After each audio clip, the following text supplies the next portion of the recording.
started from 2008. When she joined SMW Plantation Research Sdn Bhd as a research assistant. She been absorbed as biotechnologist in 2009. Her field of expertise is on oil palm breeding, emphasizing and focusing on secondary trait programs such as semi-dwarf and gynoderma tolerant programs. She has been working on harvestability traits such as short trunk height for almost 10 years.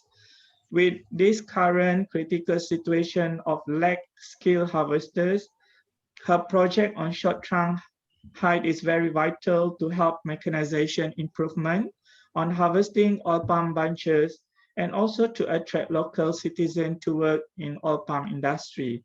Besides that, she also assisting project on genome select that have been commercialized in 2016.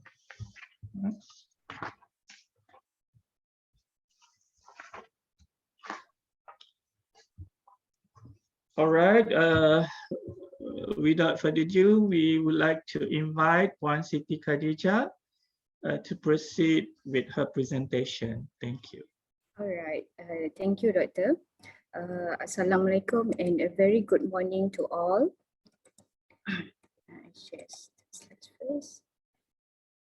Waalaikumsalam warahmatullahi wabarakatuh. All right, okay.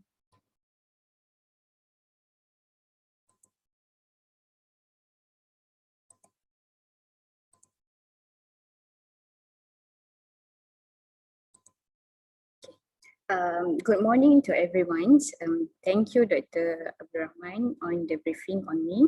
And when I got invitations from the host to present about the treats in oil palm plantations, I think this is a great opportunity to highlight the issues, especially during pandemic situations.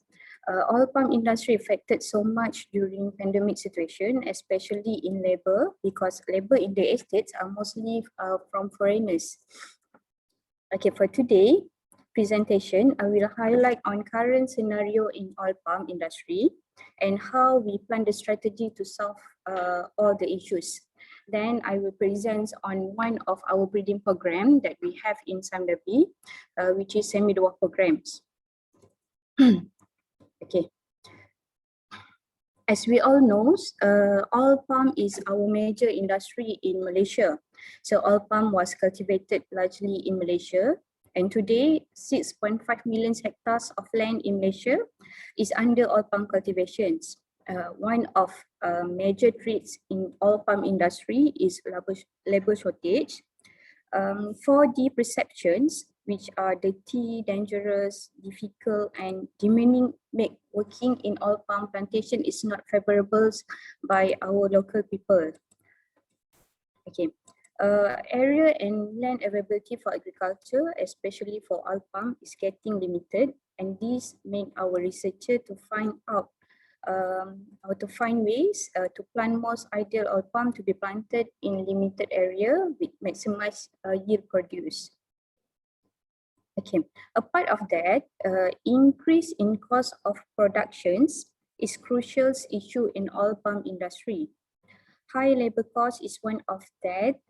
Cost can be reduced with higher productivity. This can be reduced with new technologies implemented since human efficiency is already maximum. So the economic,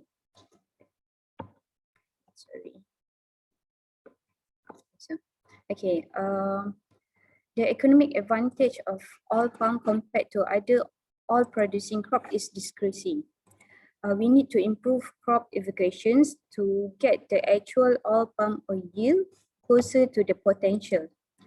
Efficiency in crop evacuations can be improved by using mechanizations.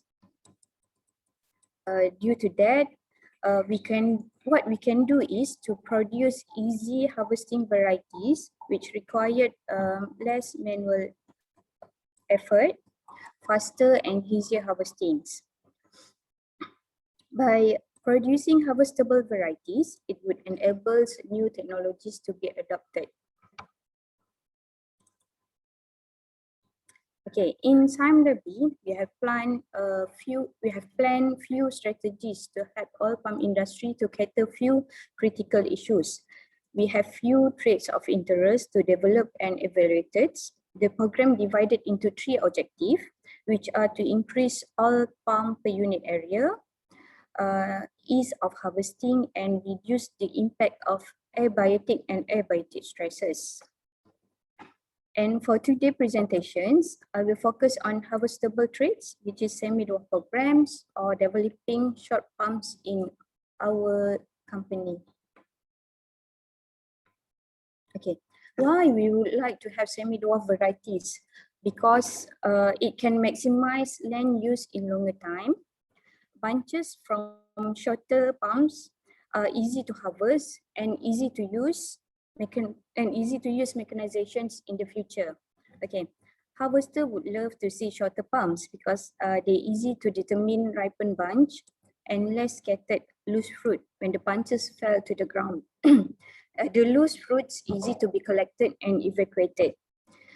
If we compare the height of the normal and semi-dwarf palms at 12 years old, okay, you can see here, the height difference around 1.5 meters. Yeah, all right. So we also did the time motion study, and it shows that the harvesting process from short palms are faster and productivity increase up to 150 to 250 bunches per day.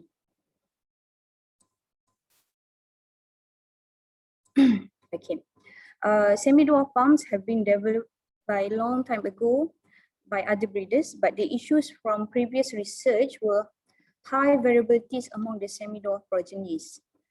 Variability of height in semi-dwarf oil palm populations make the semi-dwarf oil palm are difficult to produce for commercializations.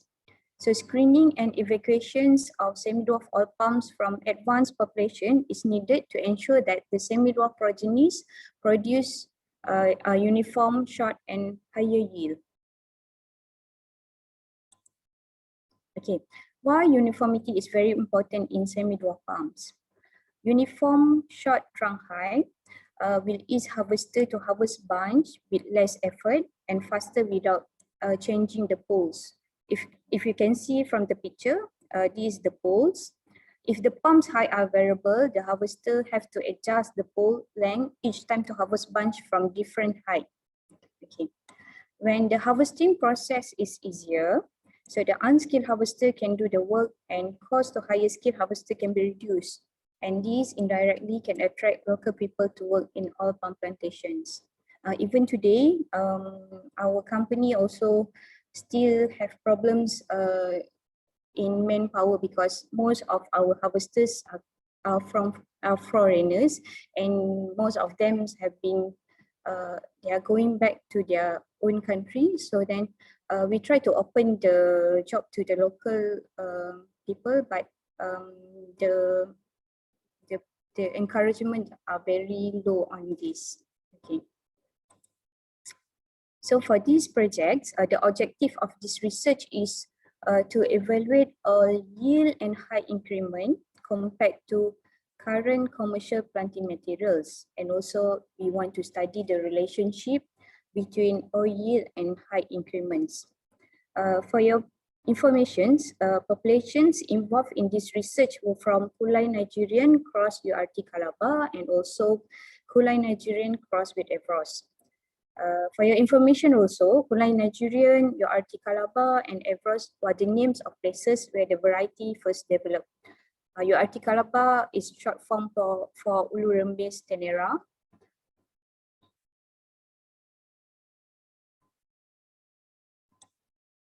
And Nigerian and Calabar are variety that have short height traits in their genetics. Okay, in this research, we have evaluated few traits such as fresh fruit bunch weight, bunch number, average bunch weight, oil yield, and height increments. Okay, from the box plot, it shows that semi-dwarf progeny produce lower fresh fruit bunch yield, but it compensates with heavier bunch and comparable average bunch weight with control D by P. Okay, you can see here.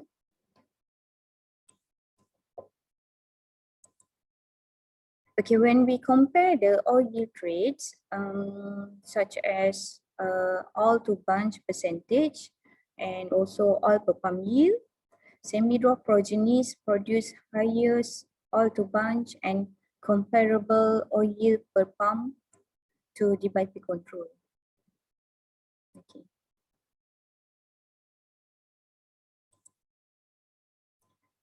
We also did the measurements at 7 years old after planting, and it shows that semi-dwarf progeny have short height increment compared to other groups. Okay.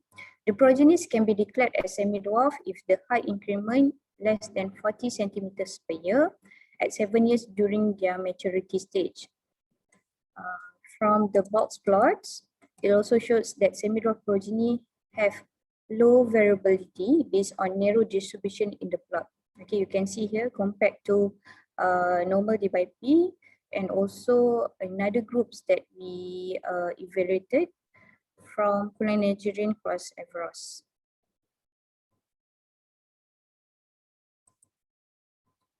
We also did traits correlations and the results as in the tables. Okay, we can conclude that higher FFB or fresh fruit bunch usually produced by taller pumps, but in semi-dwarf populations, the yield is moderate.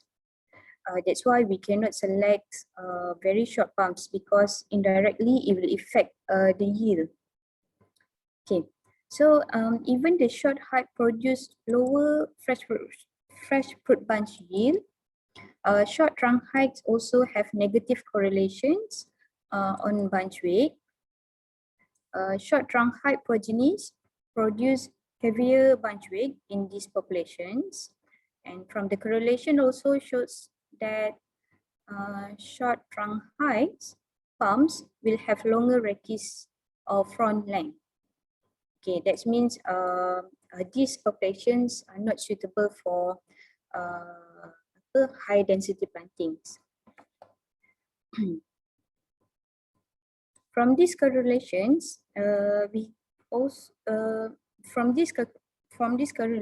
results convince us that these populations from Kulai Nigerians cross Atikalapa was the best candidates for commercial production. And I also would like to share with you the time motion study done on this population. And this video shows that the harvester needs less effort to harvest from the short pumps. Let's see the video. Okay, for your information, the same harvesters are used to harvest bunch from short pumps and also the tall pumps.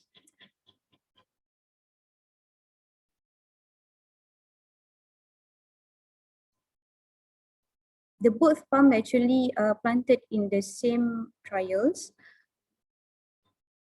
And during the video taken, the age of the pumps is at 12 years old. So you can see here that the short pumps have around 3 meters compared to tall pumps. The height is around 4 meters. Okay. From the video, we can conclude that semi-dwarf pumps is our next feature. With the shorter variety, we can improve the yields, maximize the land use, and improve palm oil sustainability. Okay. With that, I end my presentations, and I would like to open the floor if audience have any questions.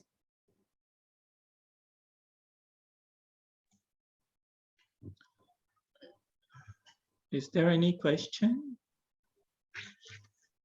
You can you can share your question now, or you can type in the chat.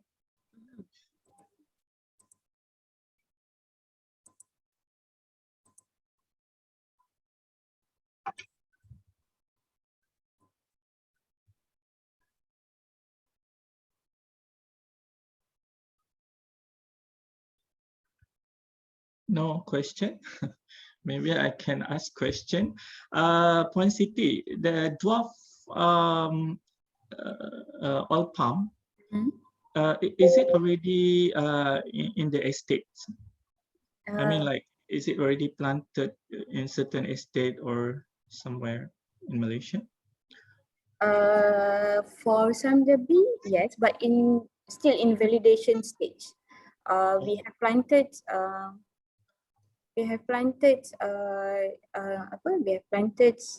the trials in semi-commercial scales in Teluk Intan and also in Johor.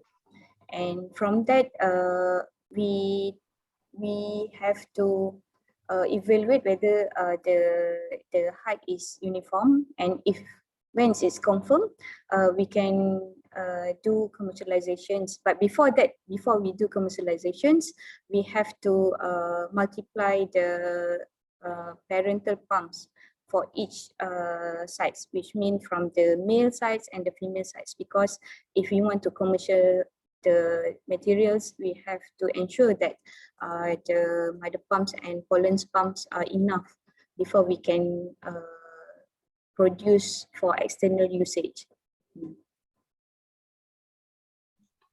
Okay, but so far there is no issues with the dwarf oil palm at the trial plot.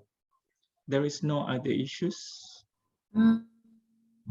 The issues previously, we have noticed that if we don't have genetic traits, we don't have the short traits in both sides, the trunk height will have variables. So after we noticed that, we try to do the progeny testing, and after the progeny testing planted in Teluk Intan previously, 16 years ago, we did notice that to produce uniform short trunk height in the progenies, we have to have parents that have short traits also. So that's why in our country, in Malaysia, they are very difficult to produce short trunk height oil palms, kind. So, but now we even MPOB also have announced that they have materials, clonal materials that are short. So then, but I don't, but they are not commercialized yet. I'm not sure why, but in some Derby, we try to produce, and I hope that within in 5 to 6 years we can produce it commercially and sell it to other external usage. Is there any question? Or if there is no question, I want to ask another last question. It's very interesting, Pan Siti. In terms of dwarf oil palm, what about the yield? Is it the yield is just like a normal palm, or or is it better, or is it less? Okay. Yes. Actually, from the slides presentation, you can see that FFB yield have negative correlations with the trunk heights. That means that if we select short trunk heights, the yield will be reduced. Okay, so then that's why we cannot select a very short palms, because indirectly it will affect the yield. But in Kulai Nigerians cross URT Kalaba populations, the yield is moderate and comparable to current planting materials. Kalau yang yes, macam tu. But the main benefit here is in terms of the workers just now, right? Yes, correct. The main objective is most likely to ease the harvesting process. The yield is the second objective, but we have to produce higher yield also, because estates asking to have higher yield but short pumps. So we have to meet their requirements on that. Do you think it's possible, Puan Siti? Yeah, it's possible actually, because if in wild type populations, we can see that the short parents have a lower yield, but then we try to incorporate examples. The mother pumps have higher yields, and the male sites have shorter traits. So when we cross together, so then we will have moderate yields and also short trunk heights. Okay, all right. Thank you for the answer. There is no further question from the group here? No, yeah. Okay, I think so. Thank you, Puan Siti Khadijah, for the interesting sharing. So I think we can proceed with the oral presenter now. All right, thank you everyone. If any of the audience have questions or they have suggestions in our ALPAM, so you can email me to siti.khadijah.rais@sandabiplantation.com. All right, thank you. All right, so thank you. Or if you have any question, you also can share in the chat box. Maybe we can come back to you again later. All right. Okay. So thank you, Puan Siti Khadijah. And now we proceed with the oral presenter. Let me share again here that the oral presenter, you only have 12 minutes, 10-minute presentation, and 2 minutes Q&A. All right, so our next presenter would be Encik Muhammad Syarani Danya from Lembaga Getah Malaysia, right? Encik Muhammad Syarani, are you here? Yeah, I'm here. All right, okay. So the topics today is determination of 2-chlorotyl phosphonic acid content in latex stimulant by using headspace gas chromatography with flame ionization detector, right? So you can start now, Encik Muhammad Syarani. Yeah.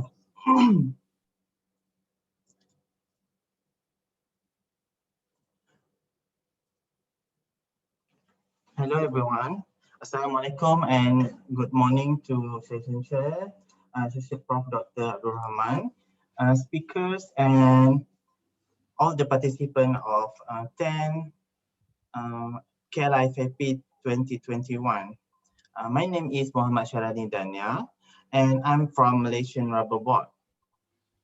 Okay, today I will present my study on the determination of 2-chloroethyl phosphonic acid CHEPA content in latex stimulant by using headspace gas chromatography with flame ionization detector, or usually we known as a HSGC-FID. Okay, this is my outline of presentation and will consist of 4 parts. First of all, let me start with the introduction. What is 2-chloroethyl phosphonic acid? And we also say as CHEPA. CHEPA is also known as ethafone, ethyl fluoryl serine, and etrabus, which will act as a plant growth regulator and also frequently used by the farmer. Okay, the function using headspace of CHEPA is to prolong the flow of latex from rubber tree after tapping. And the characteristics of CHEPA is stable in aqueous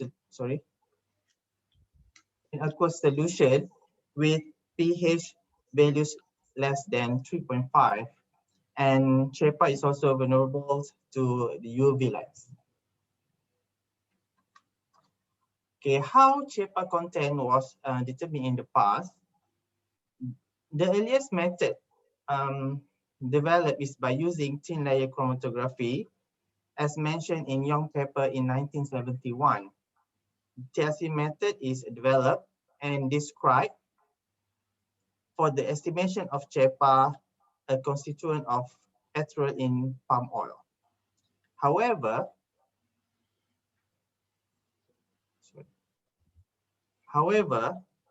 TLC method show a relatively low sensitivity, and the development of chromatography was also time consuming.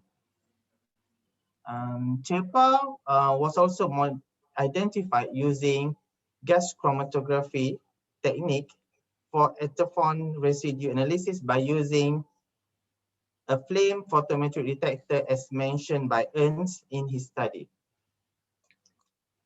Simplified extraction and cleanup procedure described in published paper are time consuming as well. Hunter also reported a rapid and simple testing procedure by using tetrametric method. This method is rapid and simple testing procedure to analyze the ethophon content, but this test is time consuming as well, required extraction, cleanup, and derivatization stages prior the analysis of chepa. Then in 2000, Su Hyun Seng reported in her study to analyze ethophon for agricultural products such as fruits by using GC space. Okay, now let's move to the materials and methods. For the materials, test sample including commercially available latex stimulant were purchased from availability Malaysian markets. Meanwhile, the reagents such as chepa was purchased from Sigma Aldrich with the purity of 98%, while acetic acid from Merck with a purity of almost 100%. Okay. For the preparation of sample for chepa determination, the sample was prepared by taking 0.1 of latex stimulant sample and 0.1% of 2.5 molar sodium hydroxide was added into the headspace vial. The vial was quickly sealed and placed on the vortex mixer for homogenization of samples prior to introduction of samples into the headspace oven for 25 minutes. The temperature is 70 degrees Celsius. Then the sample was analyzed by gas chromatography with flame ionization detector. Okay, the results and discussion for this study is identification of chepa peaks was obtained at the retention time of 2.0 minutes. Complete degradation of the original compound is the main factor to ensure the reaction is thorough. Okay, from the result obtained, it's shown that the peak height and area increase with the increasing of concentration of chepa as shown in this figure. You can see the intensity is increased when the concentration of chepa increase.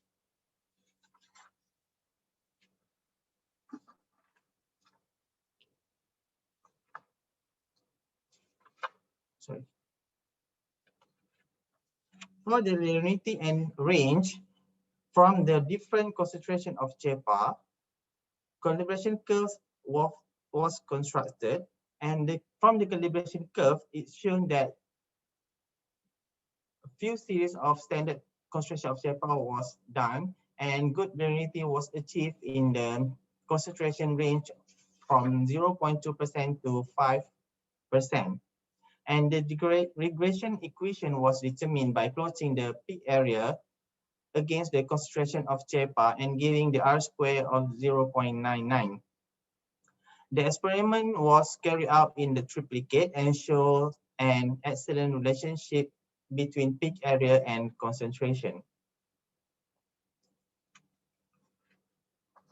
Okay, the determination of LOD was established by using the linear regression approach, whereby it was calculated based on triplicate analysis of CHEPA standard for 5 different concentrations at a level of 0.2, 0.5, 1.0, 2.5, and 5%.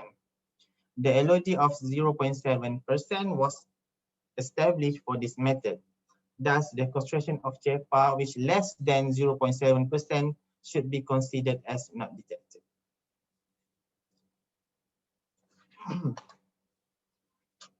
Okay, quantitative determination of CHEPA content by substitution into the linear equation was also done, and the result shown in the table after this.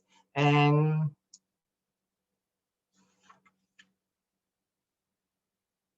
the percentage of CHEPA in each sample was calculated by substituting the value obtained into the linear equation. This is the equation that we use after constructing the calibration curve. And the concentration of the analyte can be determined directly from the calibration plot. And from the experiment, we can evaluate the accuracy of the test method. Based on the linear equation, recovery of non-standard solution was calculated and found to the range of 99.4% to 128.9%. Okay, this is when we substitute into the linear equation, and the recovery of for 0.2% and 0.5% standards were reliable because this is quite high, more than 100%, and this is in line with the LOD obtained from the study, which is 0.7%, whereby the value below the LOD should be considered as not detected. The percent RSD obtained from the analysis were acceptable with the recorded value of less than 1%. A satisfactory recovery and good precision were obtained from this proposed method. The percentage of CHEPA in commercial latex stimulant can be further confirmed by substituting the concentration obtained into the linear equation from the calibration plot. And the value obtained by using this method was compared to the percentage of CHEPA declared on the packaging of the latex stimulants by the producer.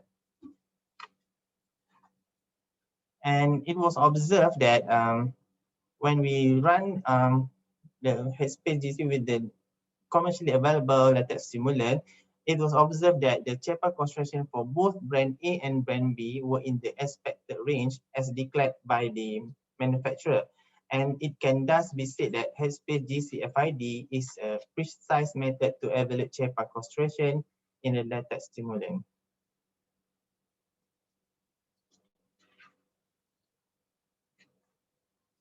Okay, now we come to the end of the presentation, and for the conclusion, headspace GC-FID method is reliable and suitable to be used for determination of CHEPA content in latex stimulant.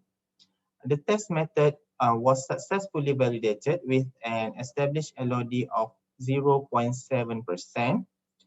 5 calibration curves show strong correlation with the respective of R square 0.993.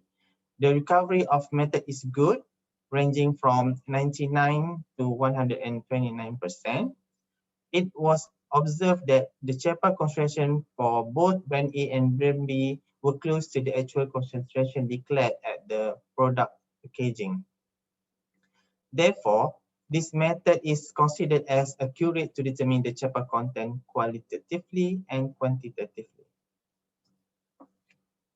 Okay, with that, I end my presentation, and I would like to thank to my colleague and also my research assistant and Malaysian Rubber Board for the research fund allocated to this project. Okay, that's all. Thank you.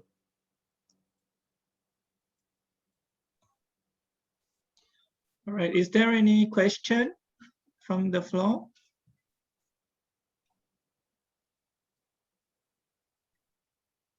No further question yet. All right, I think before we proceed with the next presenter, I think we're going to take a photo first. Hang on, photo session. Okay, Mr. Najmi. Okay, can everyone turn on your cameras, please? And then my friend Anas will take the photo. So turn on your cameras, please. Okay, thank you to my colleague, Najmi. Is everyone ready with their own camera?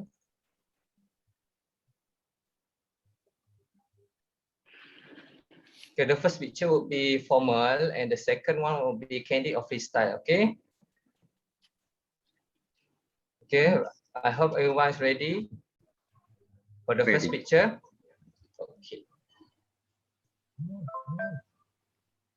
You ready? 1, 2, 3. Okay. Give me a moment.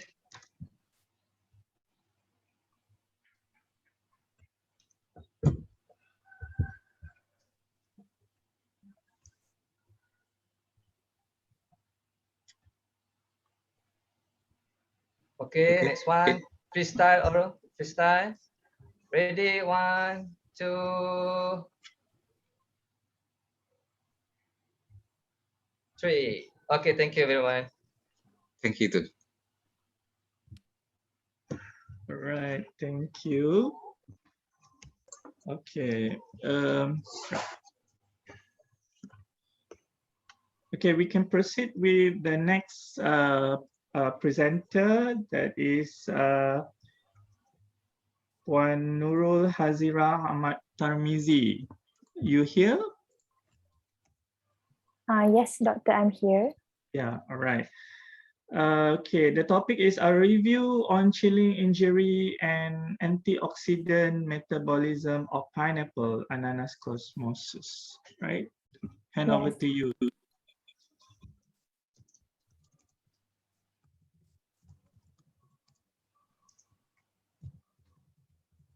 Assalamualaikum warahmatullahi, salam sejahtera and a very good day to everyone. I am Nurul Hazirah binti Ahmad Tarmizi from University Teknologi Mara, UiTM Cawangan Melaka, Campus Jasin, under the Faculty of Plantation and Agrotechnology, FPA. Today, I am so glad to present my paper entitled A Review on Chilling Injury and Antioxidant Metabolism of Pineapple Ananas Commosis. This is the overview of my presentation, where it consists of 4 parts, that is introduction, chilling injury, antioxidants, and relationship between chilling injury and antioxidant metabolism. The objectives of this study are to review chilling injury condition in pineapple fruit and to review the relationship between antioxidant and chilling injury in pineapple. There is one hypothesis, that is chilling injury is associated with antioxidant metabolism in pineapple fruit. Without further ado, I would like to start with introduction. Pineapple, or the scientific name Ananas commosis, belongs to the family Bromeliaceae, and pineapple is among the 5 most important tropical fruits in the world and is also the 3rd highest produced fruit in the whole world, following bananas and citrus. There are hundreds varieties of pineapple that exist all over the world, but only 6 to 8 varieties are dominated by the world market. Malaysia is one of the world pineapple suppliers, and pineapple production is one of the essential agricultural areas in the country. As of 2018, Malaysia has a total of more than 17,601 hectares of pineapple plantation. The state with the most pineapple crops is Johor, which accounts for 57%, followed by Sabah and Sarawak. Pineapples are an extremely nutritious fruit that rich in antioxidants. Pineapple has an active metabolism and high moisture content that makes it perishable. Final fruit quality is primarily determined by post-harvest handling, as the fruits begins to deteriorate after harvested. Temperature is potentially the most important element in the production of pineapple. Many researchers continue to suggest that production and growth are favorably associated with temperature. Low temperature storage is a post-harvest technology commonly used to store harvested crops, as it is believed to be able to prolong the life of fruits after harvest, as the speed of cell metabolism will be decelerated along with extending the senescence and ripening of fruits. Cold temperature storage makes pineapple competent to keep more water in the fruit. Subsequently, rate of respiration will be repressed or inhibited, hence the glucose and oxygen decomposition forming carbon dioxide and water will drop off. However, an undesirable condition has occurred against fruit that store at low temperature, known as chilling injury. Chilling injury is a complex physiological condition caused by exposure to low temperatures and is not caused by a disease. Chilling injury involves many physiological events identifiable. Harvested fruits remain receptive to environmental stimuli as a living organ even though separated from the supportive tissues.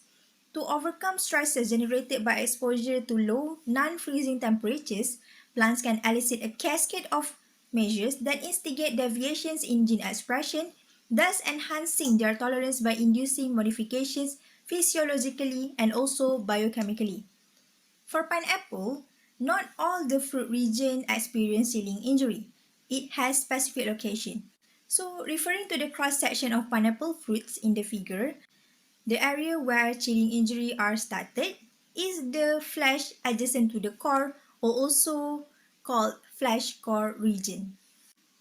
These are the symptoms of chilling injury in pineapple, that is internal browning, black heart, and brown spot. Next, we will look at the mechanism of chilling injury.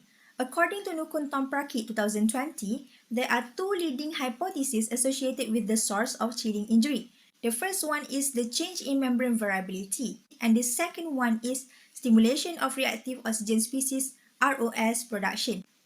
The first theory is where the membrane become rigid, as you can see in the figure, because of phase transition of lipid component, beginning with liquid or fluid crystalline phase to gel solid condition that will lead to various maladaptive consequences. So, loss of membrane fluidity are the primary signals for cold response pathway that will lead to enhancement of ROS development. Theoretically, we know that all living organisms utilize oxygen to metabolize and use the dietary nutrients to produce energy for survival. Generally, ROS production starts with expressed oxygen uptake, followed by NADPH oxidase activation, hence the superoxide and ion radical construction.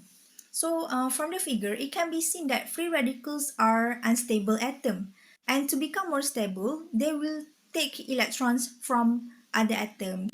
And this is where antioxidants came to the rescue.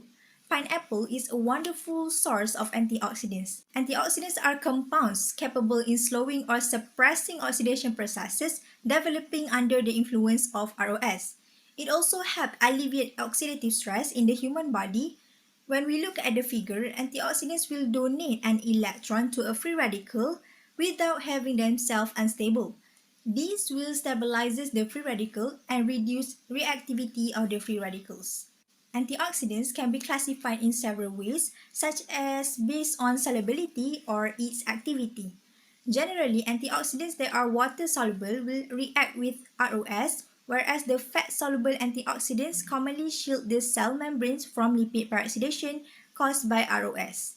Based on their activity, antioxidants can be classified as enzymatic and non-enzymatic antioxidants. Enzymatic antioxidants will break down and eliminate free radicals, while non-enzymatic antioxidants operate by intersecting with the chain reactions of free radicals. So earlier, I have said that the hypothesis of this study is chilling injury is associated with antioxidant metabolism in pineapple fruit. So, can the hypothesis be accepted or not? And now we will deduce the hypothesis. There were several studies has been conducted. Number one is from Dolhaji et al. 2020, where they uses two Malaysian cultivars, that is Josephine and Morris. So they observed that antioxidant activity in Josephine are higher than Morris. As shown in the modified table from Dolhaji et al. 2020, Morris internal browning score is higher than Josephine. In addition, A research by Nukun Tom Prakit 2015 used two pineapple cultivars, that is Traxitong and Patavia, and they found that cultivar Traxitong has lower ascorbate parasite, which is an antioxidant, activity compared to cultivar Patavia. The graph is where the percentage of chilling injury in Traxitong increased when stored at low temperature, that is 10 degrees Celsius, while Patavia remained constant. Furthermore, Ponyam et al. 2016 conducted a research on post-harvest treatment named anoxic treatment that was used to increase antioxidant metabolism and reduce internal browning symptom for harvested pineapple. And they found that antioxidants such as glutathione and ascorbic acid content increased when treated with anoxic treatment.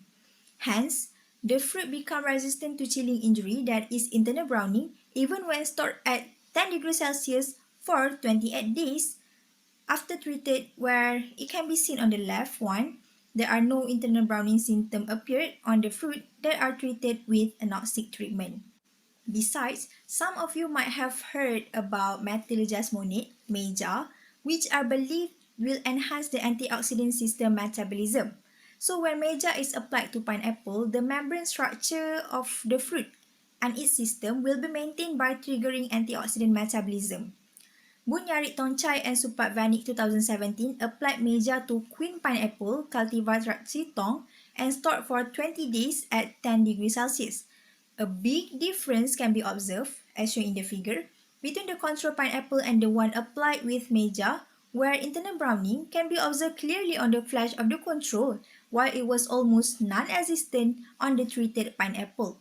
So to put it simply, plants or crops that are exposed to non-freezing but low temperature will experience chilling stress, and induction of ROS will be triggered, thus causing chilling injury to occur. Antioxidants that present in the fruits will reduce or prevent the symptom and occurrence of chilling injury. So we know that antioxidants will metabolize and react with free radicals. Therefore, it's believed that crops with higher antioxidant metabolism is less susceptible to chilling injury.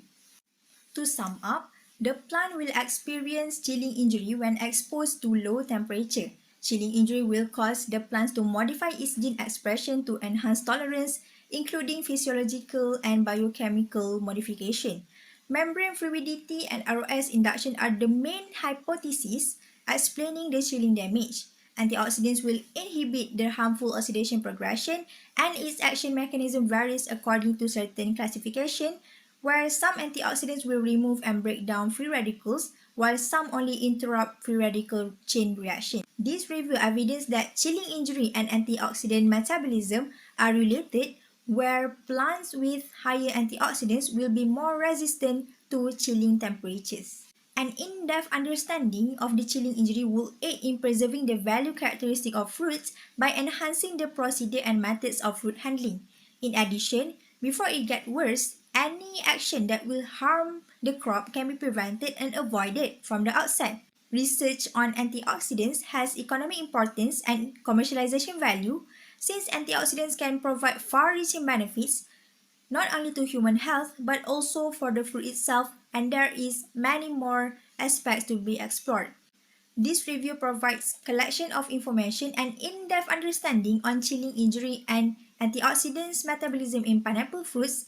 Thus, it is extremely helpful for researchers to create new research or make further research on existing studies, because they can see the shortcomings as a whole. The proven correlation between chilling injury and antioxidant metabolism will definitely be of assistance in inventing solutions to chilling injury by utilizing antioxidants. These are my list of references, and that means we have reached the end of my presentation. I really hope my explanations were crystal clear and easy to understand. Thank you so much for your attention.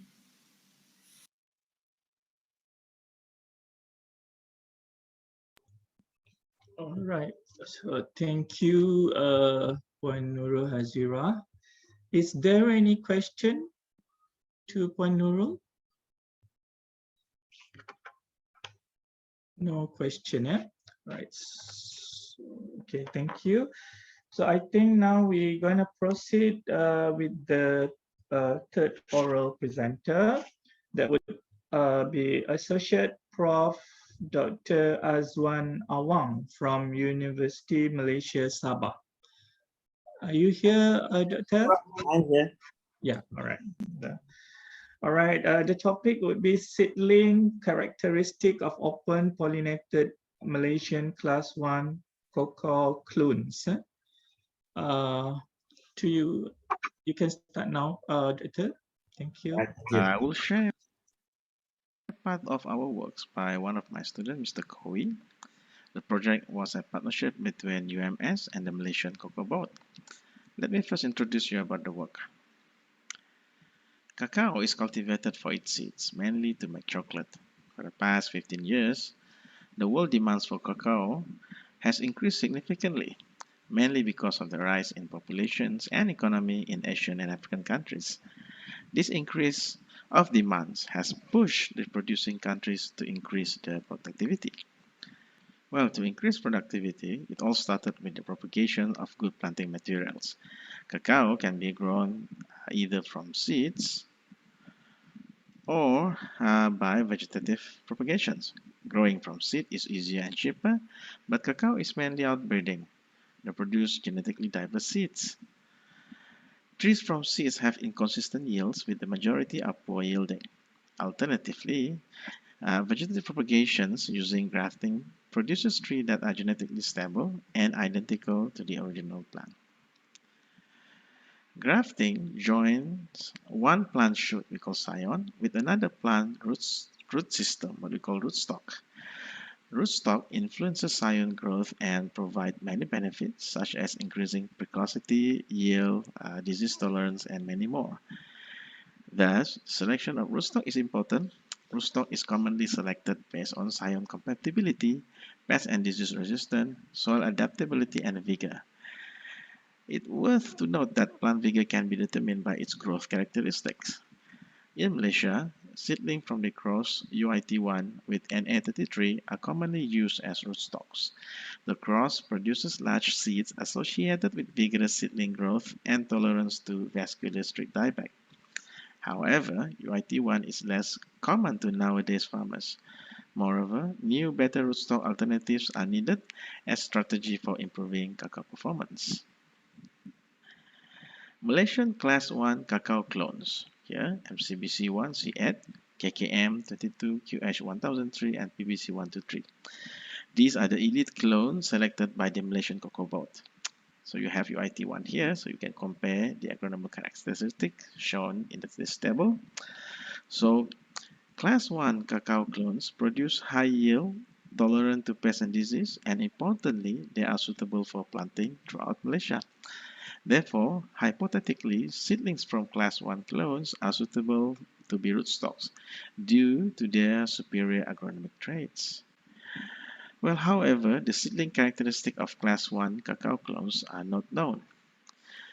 Therefore, our study aimed to compare the seedling characteristics of 5 open pollinated Class 1 clones and UIT1, and, if possible, to suggest clones that potentially be used as rootstocks. Now let's see the experiment setup. We conducted the experiment in pots under a rain shelter with 70% shade at our faculty in Sandakan. So we used CRD with 30 replications. Seedling growth parameters like leaf numbers, hypocotyl length, stem girth, and plant height were measured every 14 days. The experiment lasts until 17 days after sowing. During harvest, we measured the root length, shoot, and root dry weights. All data were analyzed using one-way ANOVA. So let's go for results and discussion. I will explain based on each parameters. Number of leaves. All clones were rapidly producing leaves and showed a similar growth pattern. At 70 DAS, KKM22 had the highest leaf numbers, but not statistically different with QH and MCBC8. Right?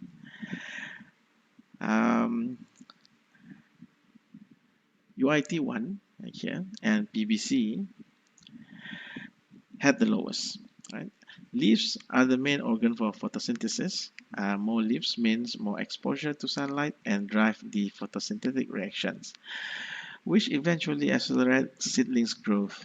KKM22 had 25% more leaves than UIT at 70 DAS. The difference in leaves number between the two clones could suggest KKM22 is more vigor than UIT1. For hypocotyl length, all clones had steady hypocotyl length increment. QH1003 and UIT1 showed higher length, while KKM22 was the lowest. At 70 DAS, QH1003 hypocotyl length was 28% longer than KKM22. There was no statistical difference between the length of QH and UIT at 70 DAS. In crops such as apple, higher grafting heights could boost branching and early fruiting. Grafted mango with a taller height of rootstock show higher scion growth performance. Therefore, hypocotyl length can be considered important in rootstock selection as scion is commonly grafted just below the cotyledon scars. Therefore, QH1003 could be a good rootstock based on hypocotyl length. For stem girth, all clones showed a gradual increase in stem girth with 3 distinct growth patterns. KKM22 showed the highest, while MCBC8 showed the lowest growth rate. The other had an intermediate growth rate. At 70 DAS, KKM22 had the largest stem girth and followed by UIT1. The smallest was MCBC8. Stem girth is vital for rootstock selection because it could affect the success and survivability of grafted seedlings. In mango and pistachios, thicker rootstock reported had high and shorter time for grafting means success. Moreover, vigorous trees show higher girth, and girth is correlated with yield. Thus, KKM22 is favorable or can be considered as a good rootstock based on the stem girth size. For plant height, QH, UIT, KKM, and PBC showed a higher growth rate than the other two the other two MCB clones. At 70 DAS, QH recorded the highest height, but it was not significantly different from UIT1, KKM22, and PBC 123. The lowest height was found in MCBC1. Plant height is highly associated with maturity, and it determines seedling's ability to compete for light. In several crops, plant height is correlated with high yield. An increase in height also causes plant to spend resources on stem development and maintenance. Thus, taller seedling might accumulate more or efficiently allocate resources in or to the aerial parts, which could benefit scion growth and development. Therefore, all clones other than MCB clones has the advantage as rootstocks based on its taller height. For shoot dry weight, KKM22 had the highest shoot dry weight, but it was not significantly different with QH and PBC. These three clones, however, were significantly different from UIT1. Contrarily, MCBC1 had the lowest.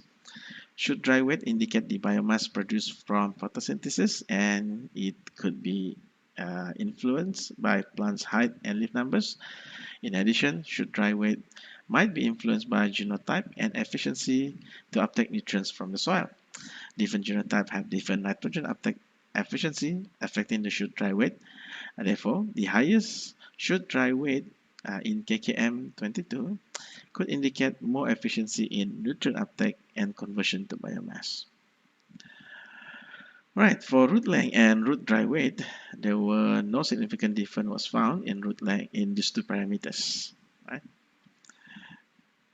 Right, finally, for root to shoot ratio, MCBC1 showed the highest ratio, whereas KKM22 showed the lowest. The difference between these two clones was around 80%. However, KKM22 was not significantly different from MCBC8, PBC123, QH, and UIT. Their ratios are consistent with the nursery seedlings in other reports. The root shoot ratio reflects the relative biomass of above ground resources compared with root zone resources. A lower ratio indicates higher biomass. produced in the aerial parts. Right? In contrast, a higher ratio could suggest a better capability to uptake nutrients in the soil. That is not the case for MCBC1.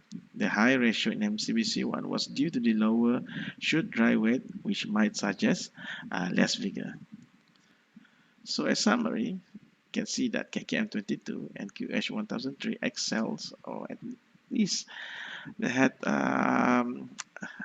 similar, right, values with UIT1, right? And KKM22 has advantage in terms of stem girth, while QH1003 has advantage in terms of hypercoated length. To a certain extent, PBC123 also shows a good characteristics. So, as a conclusion, open pollinated seedlings from Malaysian Class 1 cacao clones and UIT had different growth characteristics except for root length and root dry weight. In growth parameters evaluated, KKM22 and QH1003 excel or comparable with UIT1. Vigor seedlings theoretically provide benefits to scions. So as a suggestion or recommendation, KKM22 and QH1003 can be suggested as potential rootstock replacing UIT1, although our findings are preliminary and limited. Therefore, it is recommended to conduct further studies such as scion compatibility and growth performance of the grafted plants in the future. We would like to thank the Malaysian Cocoa Board for providing us with the plant material. Special thanks go to Mr. Sharifuddin and Mr. Sairul Jalani from Cocoa Research and Development Center Tawa for their technical assistant. This is Mr. Koi Wenjun and this is Mr. Sairul Jalani. With that, thank you very much.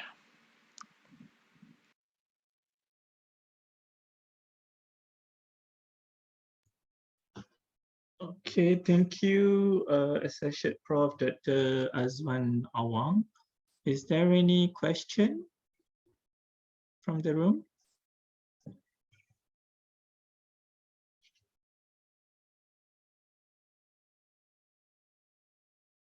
No question, yeah?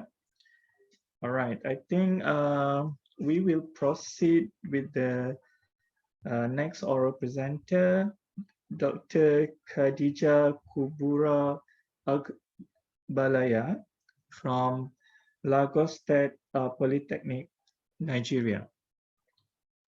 Topic is actually on semen quality of Funab alpha cox fed diet supplemented with turmeric and ginger powder.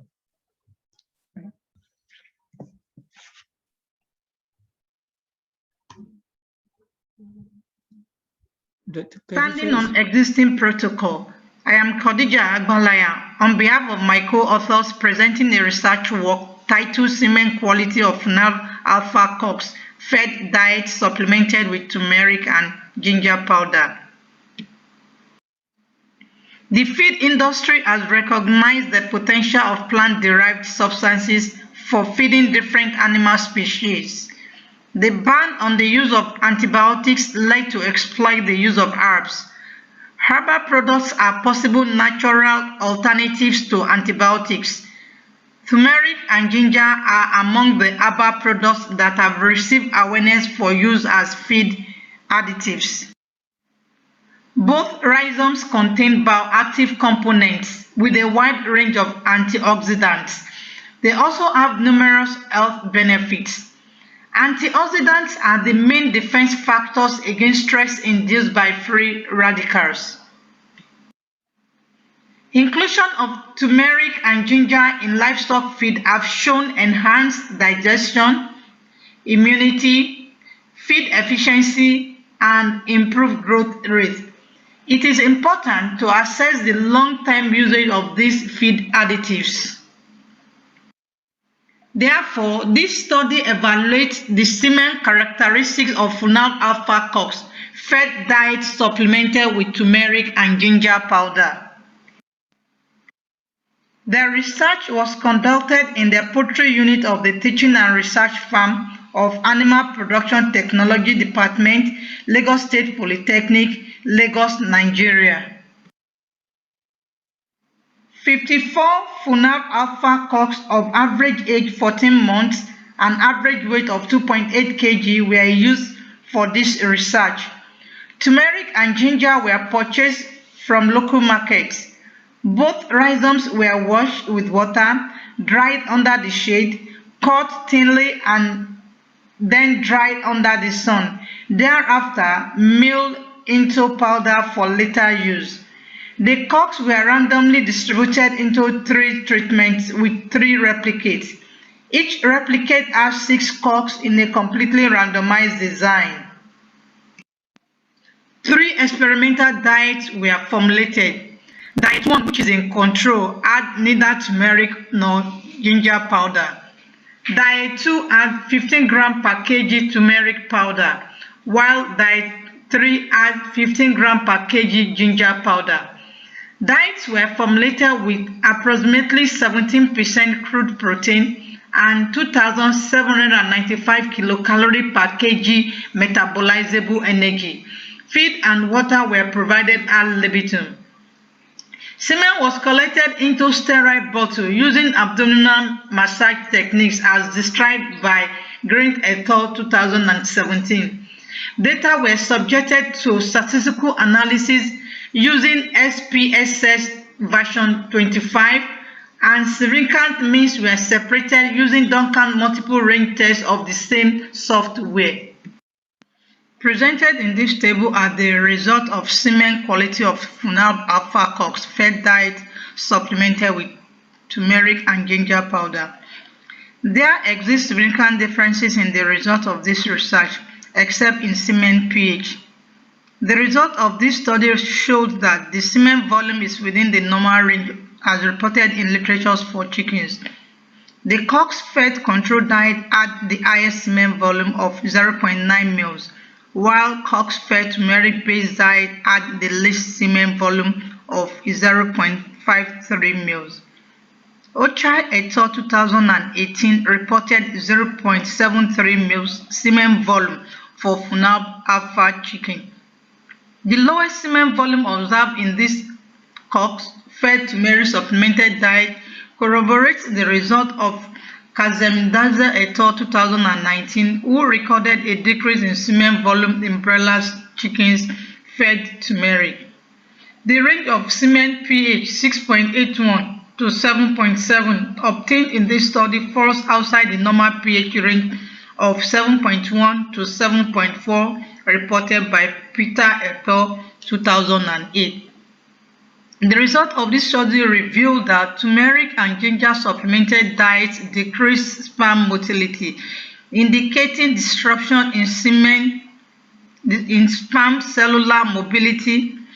This confirms the assertion of Ekalua et al. 2019 that some medicinal plants decrease sperm motility. The highest sperm motility, 57%, was observed in cox-fed controlled diet. This is similar to the studies of Urum et al. 2016. The author noted 57% sperm motility for indigenous cock. However, 57% was lower than 79.82% reported by Ochai et al. 2018 for FUNAB alpha chicken. Highest percentage morphological normal sperm cell was observed in cox-fed turmeric supplemented diet, followed by ginger supplemented diet, and least in the controlled diet. These observations were similar to the findings of Amin et al. 2014. The cox-fed ginger supplemented diet had lowest sperm count compared with the turmeric supplemented diet and the controlled diet.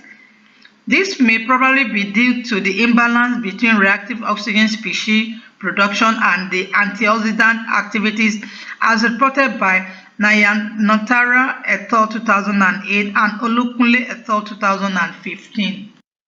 In conclusion, the supplementation of turmeric and ginger powder in FUNAB alpha cox diet significantly reduced the number of abnormal sperm cells, increased physiologically normal sperm cells, increased the percentage active motile sperm cells.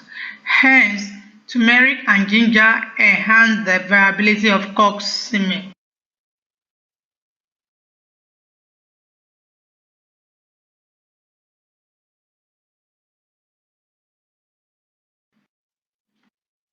Thank you for your attention.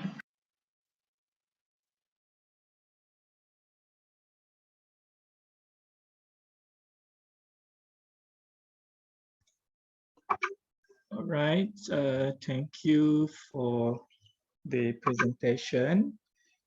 Okay, I think now we will move to the next presenter. Right, I think Dr. Muhammad Babatunde Sadiq is not in the room, right? Okay. So I think we proceed with the next presenter, Dr. Latif Sahubawa. Dr. Latif, are you here? Okay. Yeah. All right. Ready. Okay. The Dr. Latif Sahubawa from Gajah Mada University, Indonesia. He will present a topic about increasing the added value of catfish through making surimi and dim sum, right? And over Yes. to you, Dr. Latif. Yeah. Okay, I will send present to paper in the last session with the PPT. All right. Okay.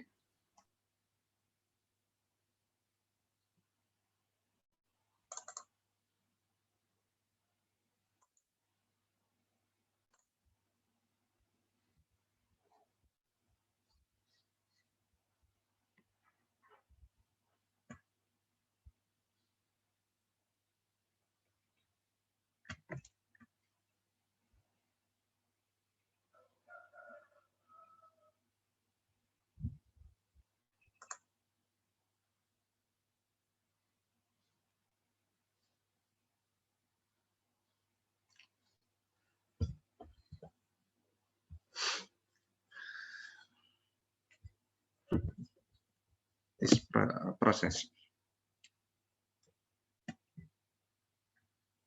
Okay, ready to.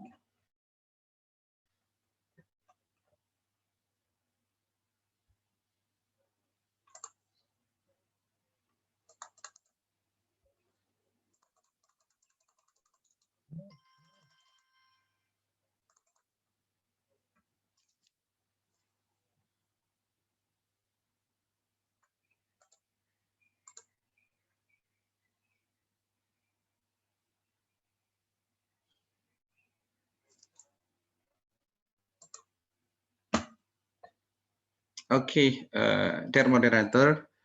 Bismillahirrahmanirrahim. Assalamualaikum warahmatullahi wabarakatuh. Thank you for all participants. The title of our paper is increasing the added value of African catfish through making surimi and dim sum by Latif Sahubawa, Muhammad Rizky Al-Ghafur, Faizalia Kalista, and Joshua P. Sinaga, come from Department of Fisheries Science, Faculty of Agriculture, Gajah Mada University, Indonesia. Development content of a paper is an introduction, the implementation of using food additive in the surimi processing, research method, result and discussion and conclusion. Next, introduction. In principle, all types of fish can be processed as raw material for surimi. Production of fish surimi, fish as a raw material for surimi since the end of 2060 until now has decreased. In such condition, one of the alternative source of potential raw material that can be developed is from aquaculture, especially African catfish. And one of the food additive that can improve the quality of characteristic of African catfish surimi is N-alginate. Surimi can be processed into a variety of advantageous products such as kamaboko, spaghetti, burger, dim sum, and various imitation fisheries product. Why use alginate in surimi processing? Some of the important consideration among other the fish fears and alginate can strengthen the texture, stabilization the gel, and has a high water binding capacity. And the second, an alginate can reach with the surimi protein complex, which also form a gel matrix with good water binding ability. The research objective are in processing of African catfish made surimi using an alginate with 6 treatment, and the analysis of the quality of mincetis and surimi, utilization of African catfish surimi meat as a raw material for dim sum enriched with shrimp meat, and the last is analysis of value added and consumer preference of dim sum. And the research benefit are increasing the economic value of African catfish meat as a semi-finished material for development of various commercial food product. Research method consists of simple presentation, sample presentation. The research sample presentation were pre-can bone and meat separation, meat washing, proximities, and measured meat and attached. And the second surimi processing, quality testing, and experiment design. And finally, dim sum process consists of 4 stages, namely mine raw material preparation, second preparation of supporting material, flour, vegetable, and spice, and other, and the third picking dot printing and steam of the surimi, and finally ready to serve.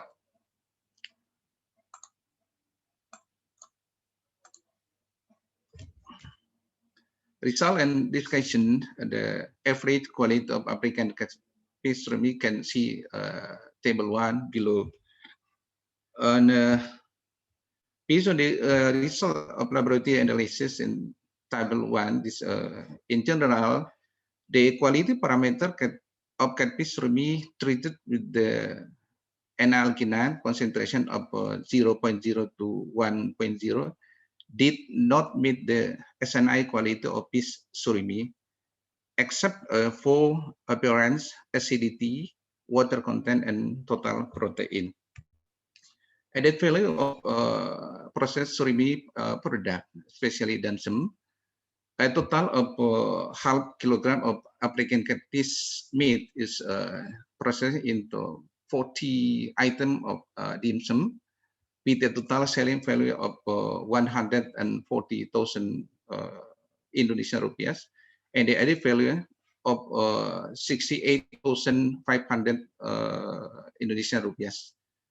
The level consumer preference dim sum, the level of consumer preference from 22 parameters of organoleptic attribute, scale 1 to 5 for dim sum. The attribute that using for analysis consists of visual, smell, taste, and the texture and appearance. And then conclusion of the level consumer preference, namely 79%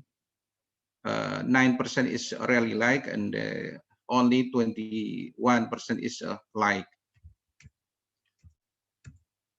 Conclusion, in general, the quality parameter of catfish surimi treated with an alginate concentration of 0.0 to 1.0 did not meet the SNI quality of fish surimi, except for appearance, acidity, water content, and total protein. The addition of natrium alginate as much as 0.6% produces the best quality surimi. And a total of half kilogram of African catfish meat processed into 40 item of dim sum with total selling value is 140,000 rupees, and the added value of 68,500 rupees. The level of consumer demand for dim sum made from catfish surimi enriched with shrimp is 79%, said they really like, and only 21% is said is like. Okay, thank you, moderator. All right, thank you, Dr. Latif Sahubawa. Is there any question from the group? So I continue with paper 2. Okay. Before that, maybe Dr. Latif, I'm just wondering, in Indonesia, in terms of supply and demand for catfish, maybe you can share a little bit. Is it very high? Because I saw a lot of the food in Indonesia, right? In Yes. terms of lele, Lele, penyet, yes, lele. and everything. So is it the supply is okay and also the demand? I think this is supply is okay every year. And then this product is using for all any segmentation. Yeah. What about the supply, Dr. Latif? Is there a lot of farmers involved in catfish in Indonesia? Yes, in this supply chains, we can see that to continue every day, because any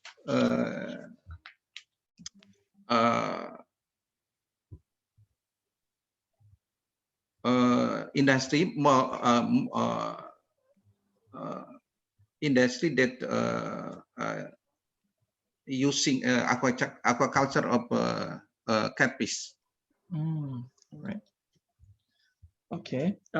If there is no further question, I think we will proceed with the last presentation. Is also from Dr. Latif Sahubawa from Gajah Mada University, Indonesia.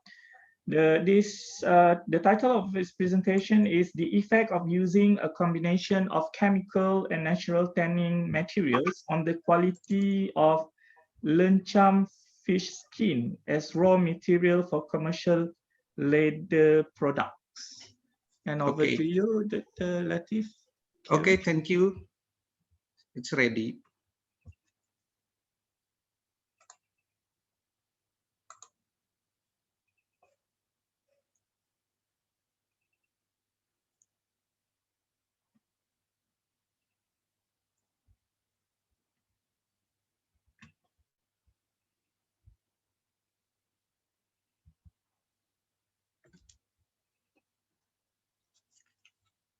Okay, in the second paper, this title is the effect of using combination of natural and chemical tanning material on the quality of Lencam fish skin as a raw material for commercial leather product by Latif Sahubawa, Ilham Permadi, and Sila Lutfia, come from Department of Fisheries Science, Faculty of Agriculture, Gajah Mada University, Indonesia. The table of content in introduction, the advantage of using standard material, research method, result and discussion consists of processing of quality analysis of Lencam fish skin, processing of commercial leather product, and value added from commercial product. And the next is a conclusion. Introduction: fish body has edible part and inedible part. Consists of skin and bones and others, and meat is consumed as a source of nutrition for body health, and the skin waste is usually used as animal feed. With the advantage in technology, increasing human need in various fields of the life, fish skin waste can be processed into a varied leather product using tanning material with environmental friendly tanning material. In the last 20 years, the demand for commercial leather product has increased. However, it's hoped that the tanning industry can use environmental friendly tanning material. Fish skin product have a high selling value because the skin has a pure and beds and scale of the surface, which make the leather product very attractive and elegant. The advantage of using mimosa and glutaraldehyde tannins. Advantage of mimosa in the tanning process produce leather that lamb, dense and violet, and produce leather with the tensile strength, tear strength, and a high rental temperature, so that it's flexible and comfortable to use. And the advantage of glutaraldehyde tanning agent is produce clean skin and high stability agent microbial damage, and a high temperature as well as skin whitening.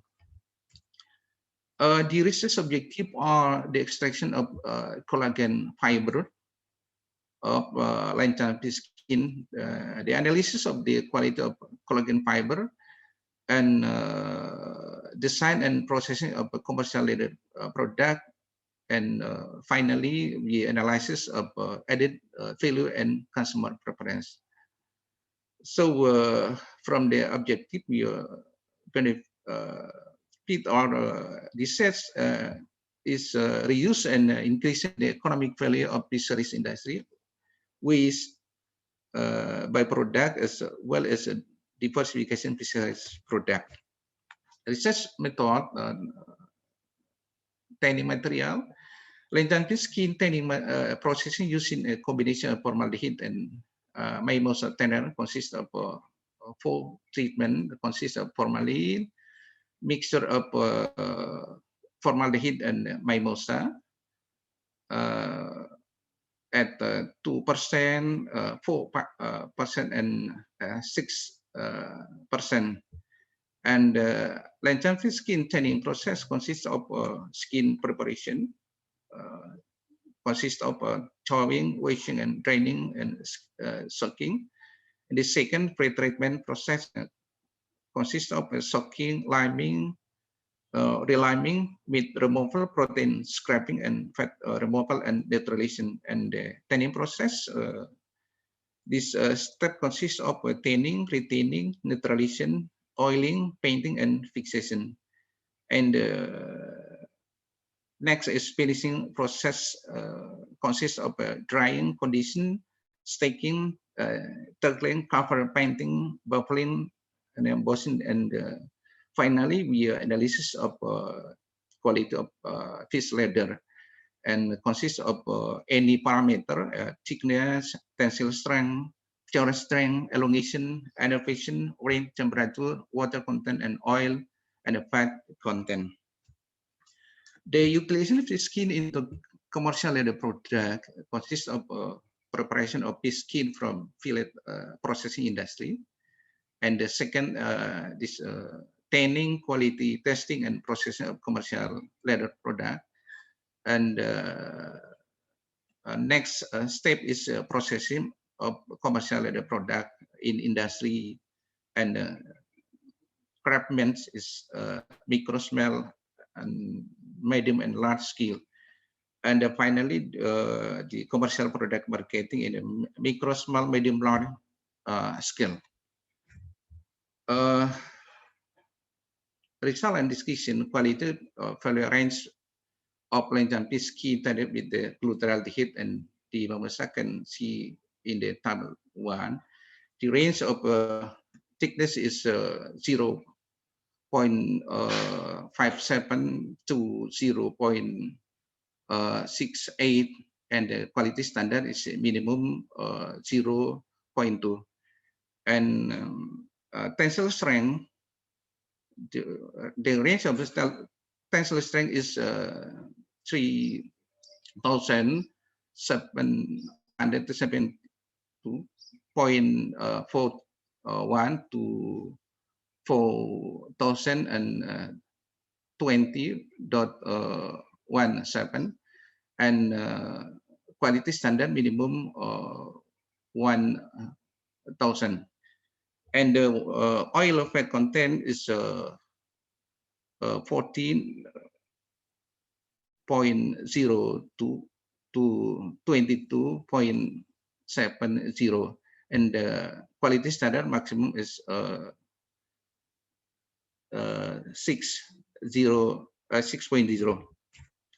The average value of the skin quality of tender lantern fish is comparison with the SNI. The average value of the skin quality is thickness is 0.63 millimeter, and tail strength is 732.67 Newton centimeter, and oil fat content is 11.35%.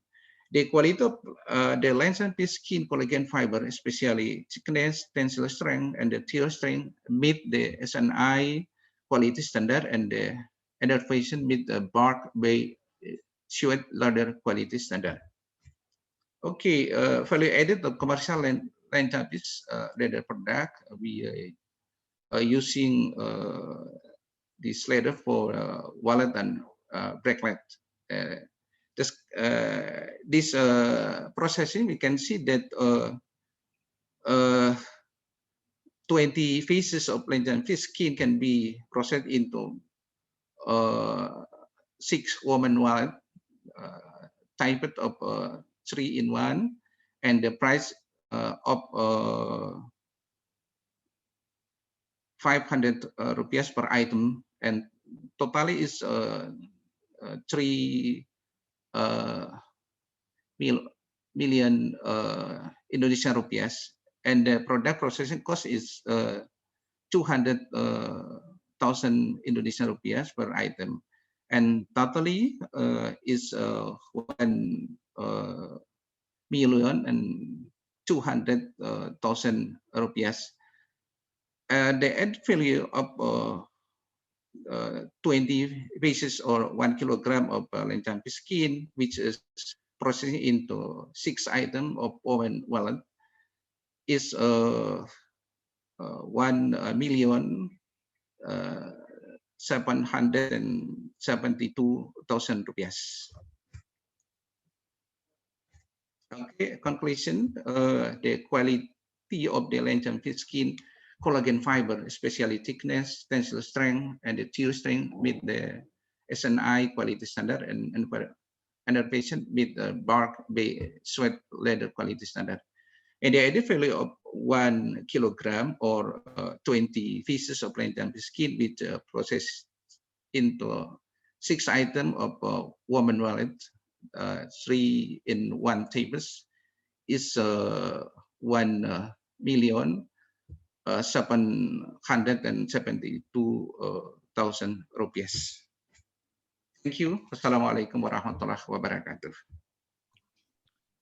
Right, thank you, Dr. Latif, for interesting presentation. Dr. Latif, lencam, is it ikan emperor fish? The same as kakap. Kakap. Yeah, the same as hampir sama. Jenaha, is it jenaha? Kalau I think in Malaysia, maybe we call it jenaha. I'm not sure. Oh, of course. Oh, okay. The same as kakap, but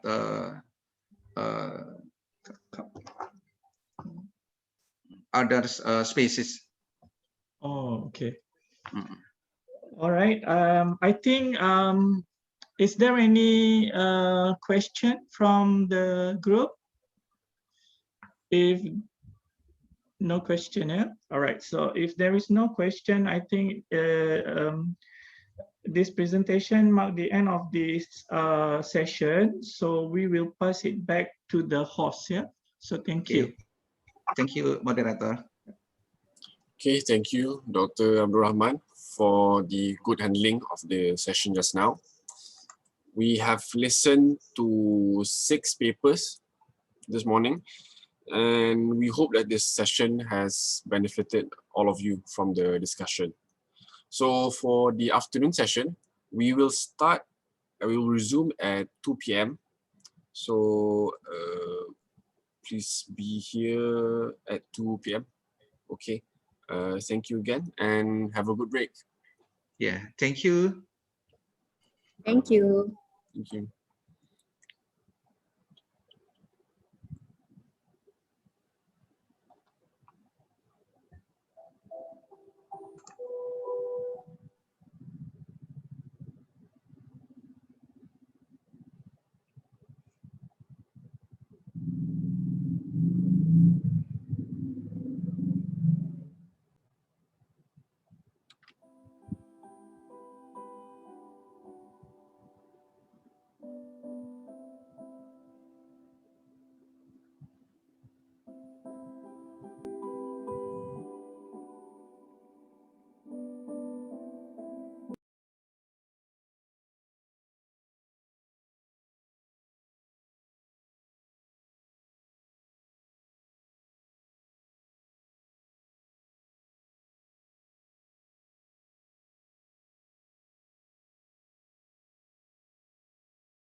Ladies and gentlemen, we are proud to announce the recipients of the Best Oral Paper Award. The first paper is entitled The Dynamics Between Forest and Food Security, Case Study of Gunung Tebu Forest Reserve Terengganu by Huda Farhana MM, Fatin Nasiha TH, Muhammad Farid M, Mukrimah A, and Nurliana A, Forest Research Institute Malaysia, and Wan Razi WA, Terengganu State Forestry Department. The second paper is entitled The Effect of Using a Combination of Chemical and Natural Tanning Materials on the Quality of Lencam Fish Skin as Raw Material for Commercial Leather Products by Sahubawa L, Permadi I, and Lutfia S, Gajah Mada University, Indonesia. And last but not least is a paper entitled International Standard Test Method for Determination of Alkalinity Content in Natural Rubber Latex Concentrate by Muhammad Afiq Muhammad Tajuddin, Malaysian Rubber Board. Congratulations to all winners.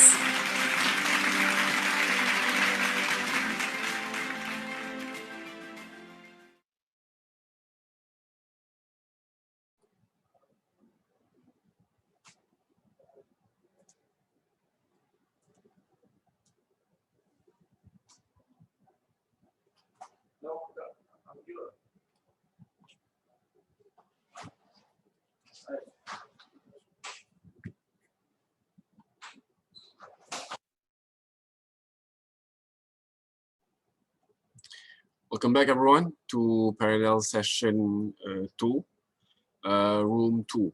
So to continue the session, we would like to invite Dr. Yusuf Chong Yulok from UITM to chair the session. Over to you.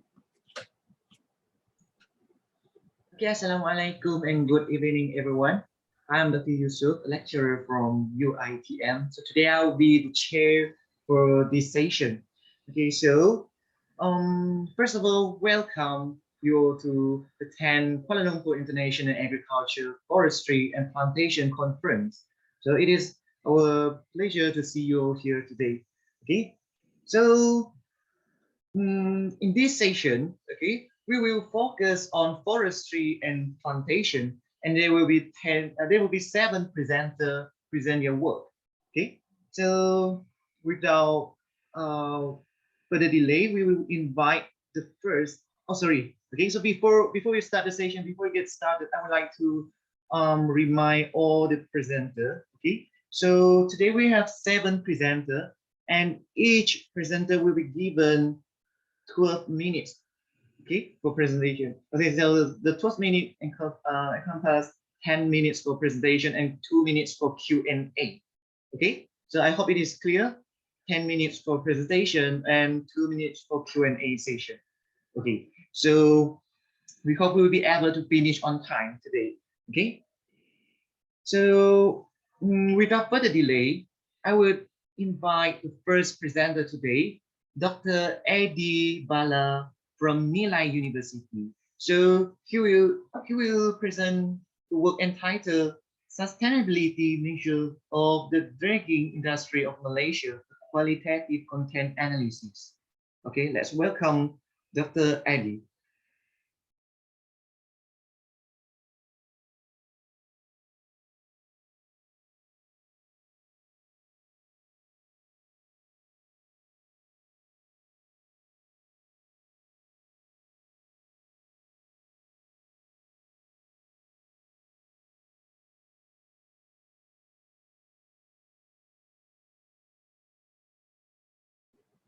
Dr. Eddie, can you unmute?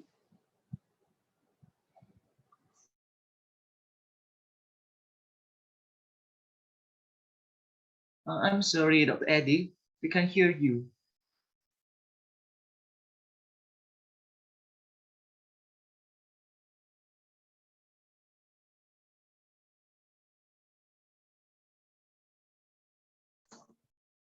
Can you hear me now? Yeah, okay, we can hear you. Okay, thank you very much.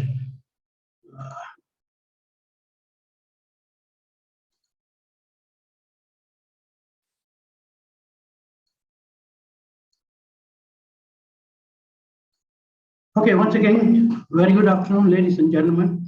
My title today is Sustainability Measures of the Dredging Industry of Malaysia, a qualitative content analysis research paper.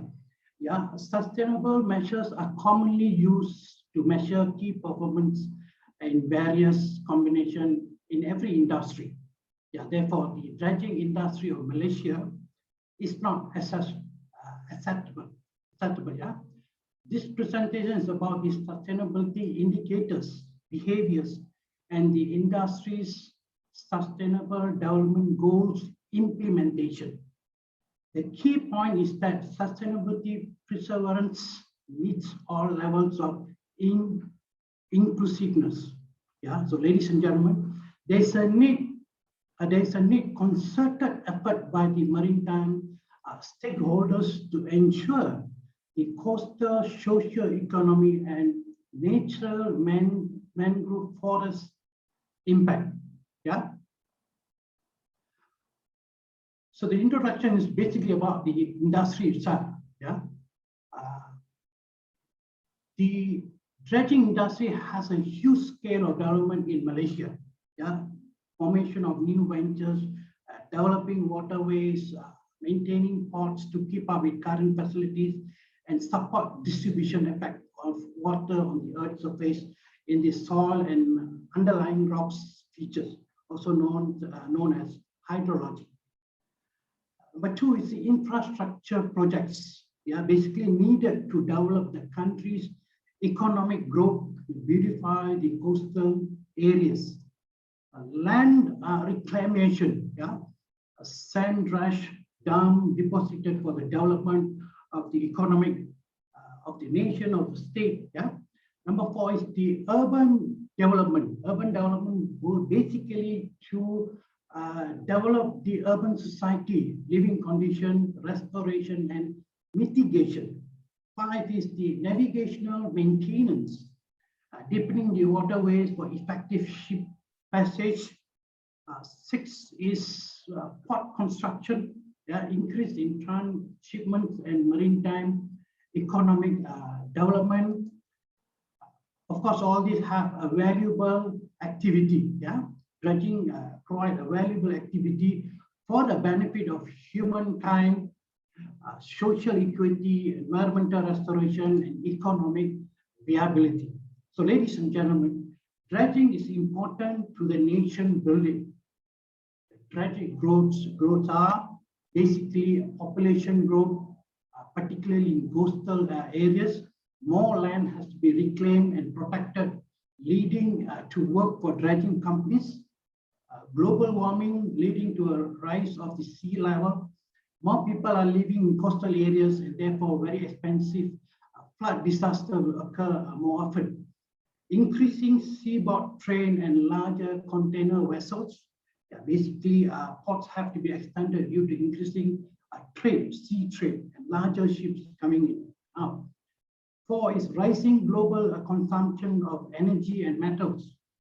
Exploration of oil and gas remote areas, example of port construction. Five is the global tourism, construction of new airports, beach replacement, and etc. However, this enormous growth also have negative impact. So basically, the scope of this study is socio-economic implication. Yeah? Marine biodiversity is critically important as marine areas are transboundary and interconnected. Impact on natural mangrove forests. They have threats to the marine environment and biodiversity. Third is the sustainable development goals perspectives. The intensification and expansion of human activities into inaccessible locations. So the growing effect of climate change further add concern to biodiversity conservation and sustainability of natural mangrove forests. Yeah. So here we are looking, first we will be looking at socio-economic implication. Number one is excessive build-up sediments. Sediments accumulation can cause beaches to erode and contamination process a threat to aquatic plant, wildlife, and coastal areas. Number two is extraction aggregates, destroys habitats and ecosystem and affect the composition of biodiversity. Number three is land reclamation. Suspended sediment increased due to sand dredged, dumped, and deposited. Four is land use and urban development. Pollution, overcrowded living conditions, and consequences to social deprivation.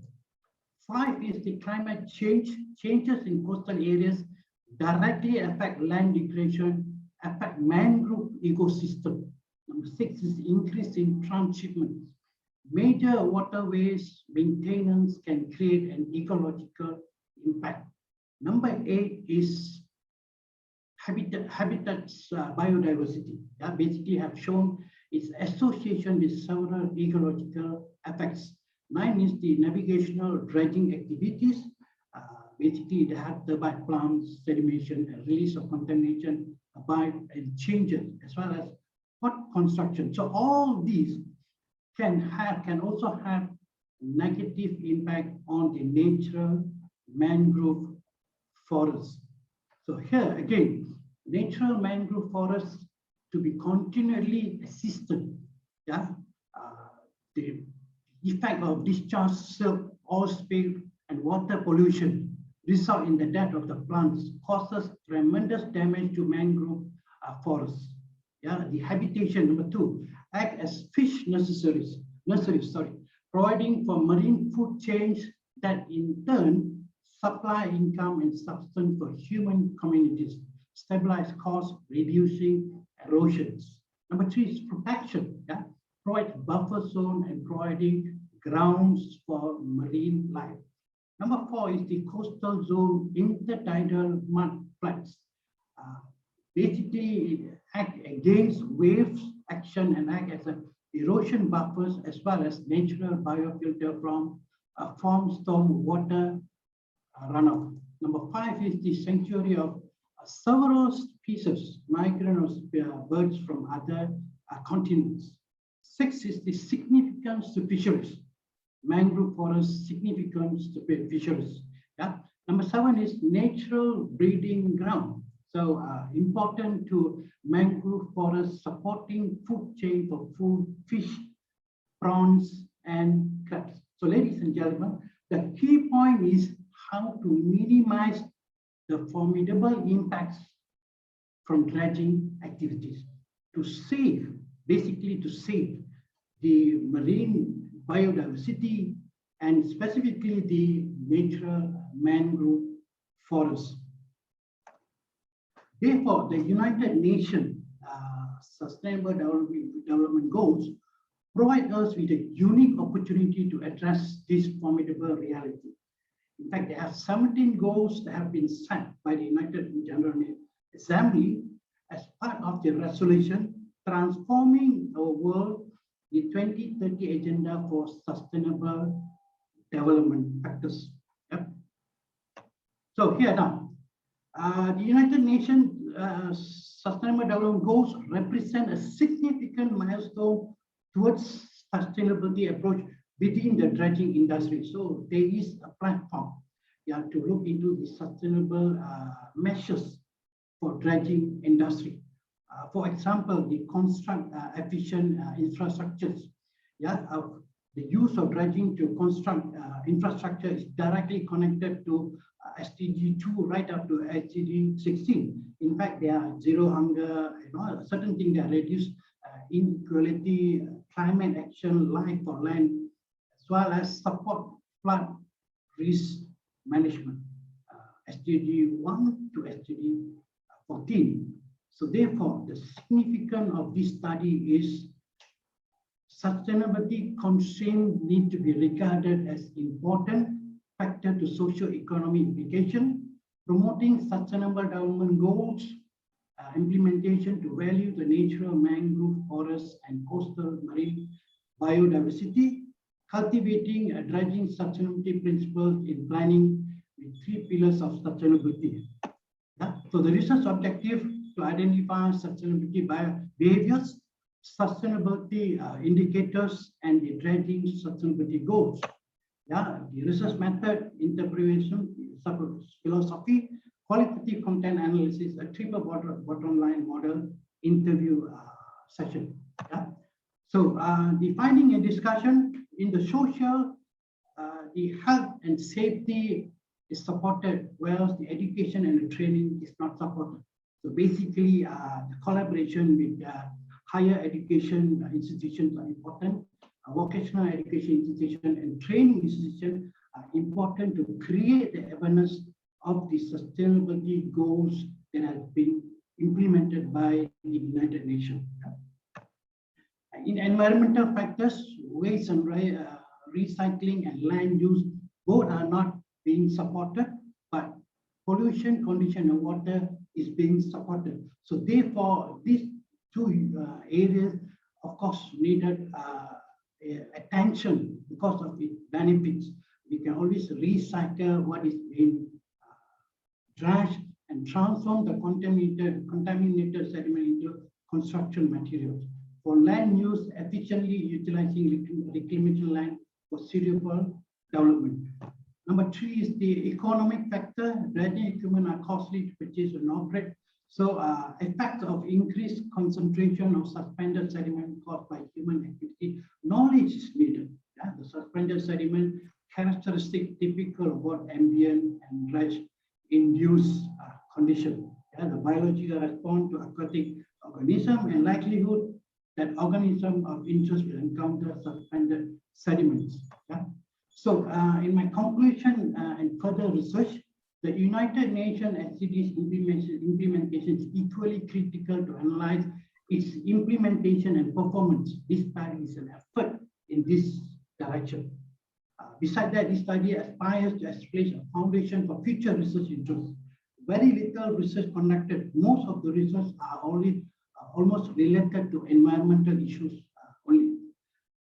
Furthermore, the sustainability dimension to be expanded further to assess the SDGs potential in the dredging industry, and also to foster further research for better understanding and benefit to the society and the nation as a whole. That's my reference, and thank you. If there's any question,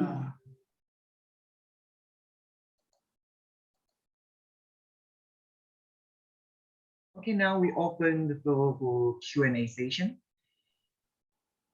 Is there any question from the participant?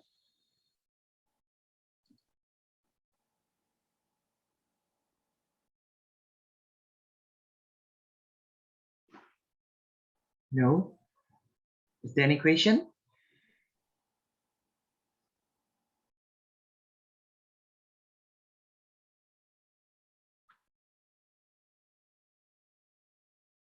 Okay, thank you so much. Thank you so much, Dr. Eddie. Thank you for your presentation. Thank you for the time. Thank you. Okay, so before we proceed with the second presenter today, I would like to invite all the participants to have a photography session right now. So I hope all of you please turn on your camera. We have a photography session.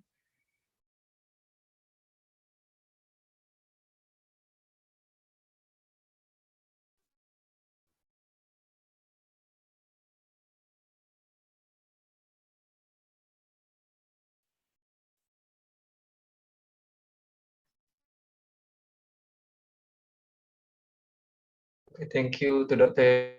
Yusuf Jassin, our chairperson, for allowing the photo group session. So is everyone ready with their camera?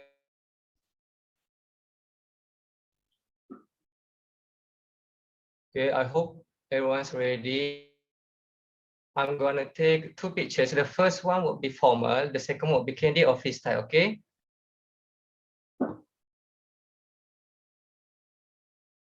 Okay, ready everyone? 1, 2, 3. Okay, a moment.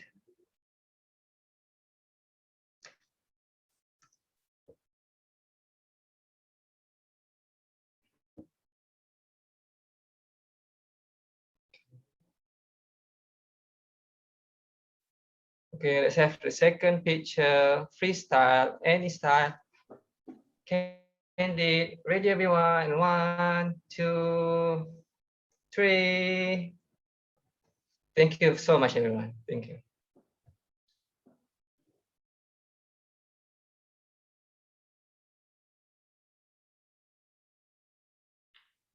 Okay, thank you so much for the collaboration. Thank you so much for the collaboration from all the participants. Okay, so now we will continue our presentation session.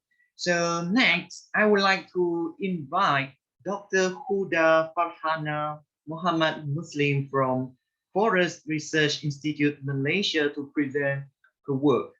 Okay, so before her presentation, I would like to congratulate her because her work just won the award of the best presenter.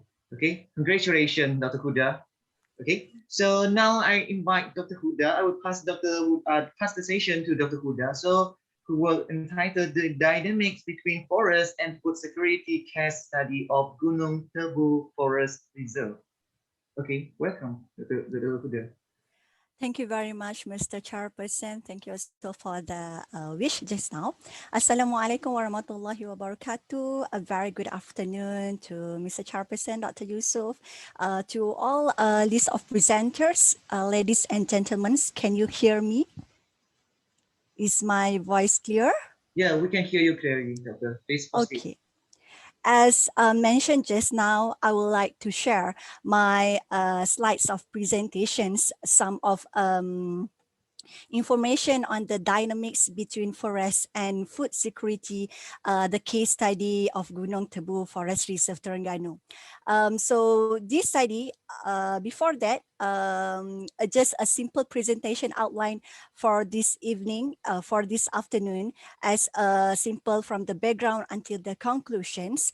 And this is part and partial from our research project in our institute, that the main focus of the project research is entitled the economic evaluation for forest ecosystem services and development of payment for conservation financing in Peninsula Malaysia.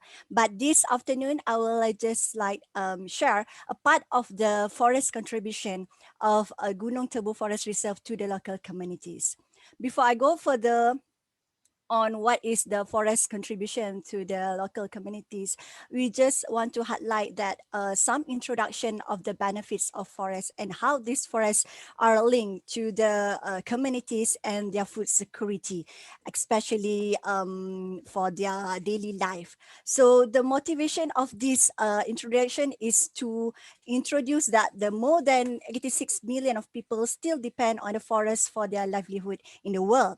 And for the entire world, is about 1 billion people still rely on the forest, including from the wild foods, meat, insect, plants, mushroom, and fish. So this is the diagram from the FAO that they're sharing about how they remind us that the world of this today and the importance of 5 hidden benefits of forests. Tree and forest is influence both their intermediate surroundings and the stability of the larger environment. So as a result, they have several important links to the food security. So both micro or micro or macro level, they provide the stable environment on which this sustainable food production depends. And other than that, the C4 also sharing about how the link from the forest function and links to the food security network. We know that the community dependence towards the forest and its resources has become important, but how they debate is continually important, including in our country, Malaysia. So the forest function, including from the economic, environmental, social, and directly or indirectly are influence our forest goods services and to relation. From our keynote speaker this morning, our dean has also highlighted about the FAO report that conclude or find the 4 key delivery about the aspects of food security that is included food availability, the food access, food utilization, and also food vulnerability or the stability. So before that, why not we just have a highlights on how the forest resources in Malaysia and how it have an influence in our local community, especially in the rural area or the adjacent local communities that live near the forest. From the types of forests, we have about 7 types of forests, from the upper mountain to the mangrove or hutan paya laut, the lower forest. And in Peninsular Malaysia itself, it contained about 43% of the total area from the peninsula itself, only a forest. So with this forest, they divide again on a two, whether it permanent or non-permanent reserve forest. So this forest function as a production forest or as a protection forest. Therefore, a lot of utilization of forests can be seen with the 12 main functions. And from the theme of forest beyond timbers, multiple values of forests can be gained.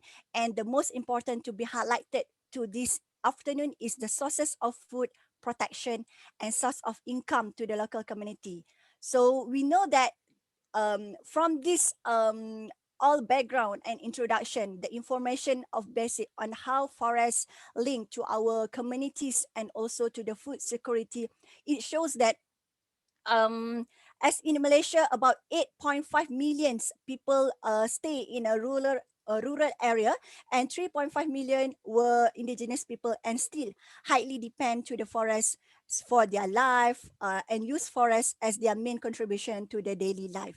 So on that note also, Malaysia has been ranked about on 28th place from 113 countries for the Global Food Security GFX Index. Therefore, this research are carried out to investigate on the focus of contribution this specific forest reserve as a case study on the food security elements in the adjacent localities, which we know that there's a lot of extensive range of socioeconomic backgrounds has been exposed to a certain degree.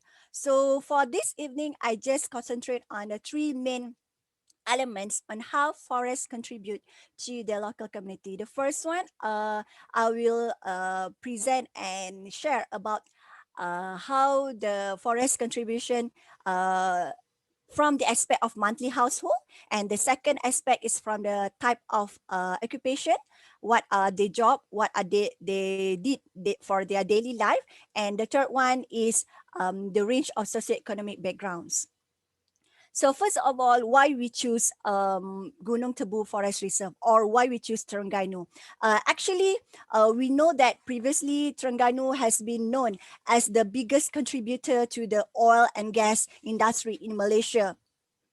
And we know that Terengganu economy also include into the tourism, but we don't know, or we just maybe lack of information and how Terengganu have other potential, especially to the forest and biodiversity contribution to the Malaysia. So with the total area of forested land in Terengganu, that is about 42% of the total land area with 542,000 hectares in 2008 data, we know that Gunung Tebu is one of our main priority as it is the main attraction to the hikers. So the entry point for this Gunung Tebu Forest Reserve is at the Lata Belatan Forest Recreational Park. So our main study area is near the Lata Belatan rural community, and it's under jurisdiction of Terengganu State Forestry Department. So take note that although the forest reserve is always surrounded, this forest reserve surrounded by the plantation of all palm and rubber, there's a waterfall that attracts the visitors to visit weekly for the recreational activities. So this is the attraction near the Lata Belatan recreational area.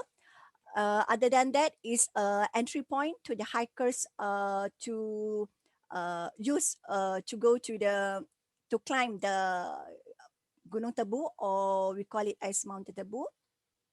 So how we carry out this study? We carry out this study with the three main stages.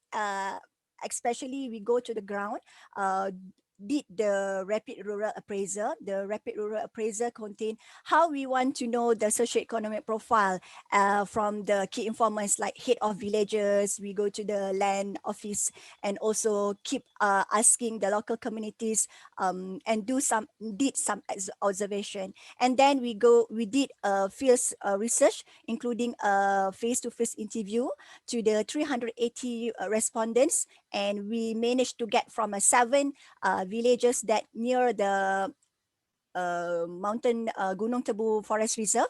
The 7 village is like 6 kilometer in a perimeter of the this forest reserve.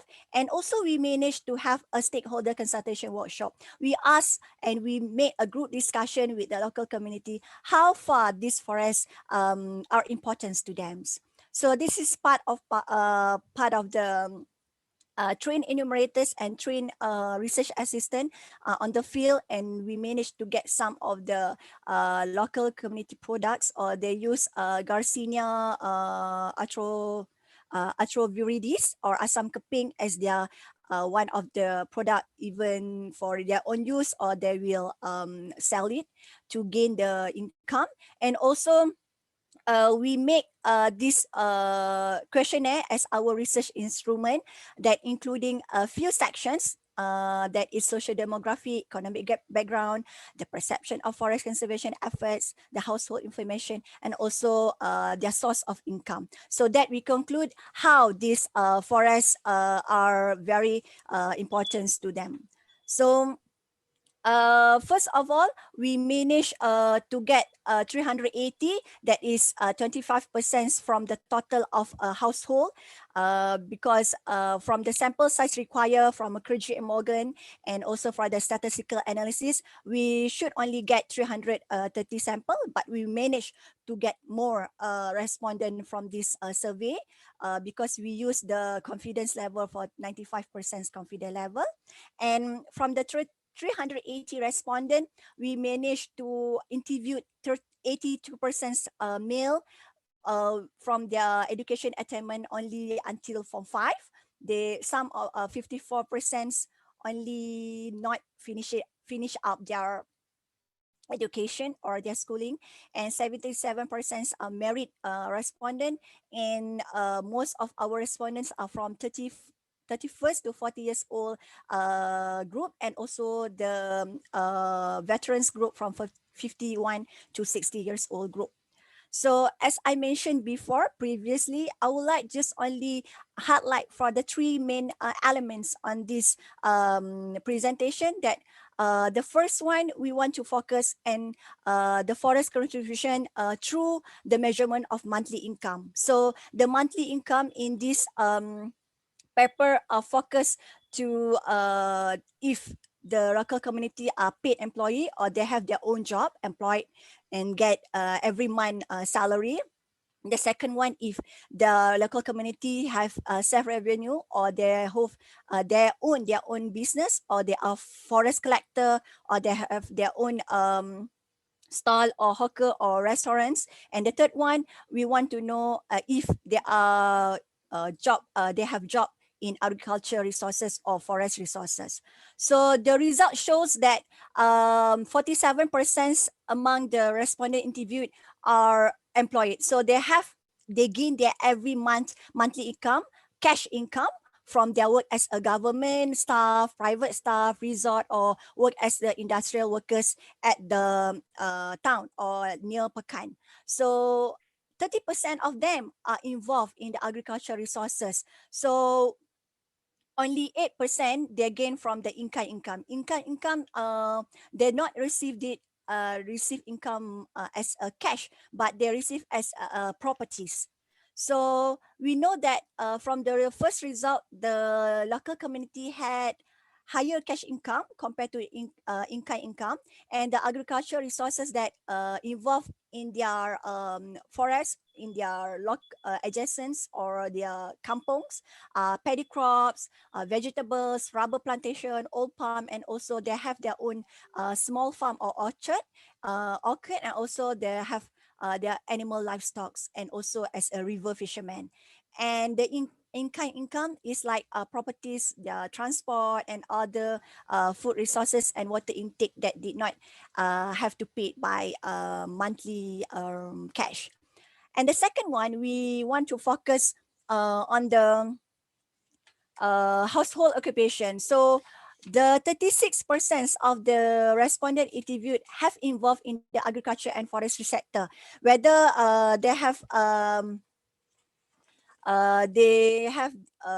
to get their rubber or work as a oil palm plantation, or they have involved in other agricultural resources and they sell their vegetables, or they have planted their own herbs, kebun herbs, something like that.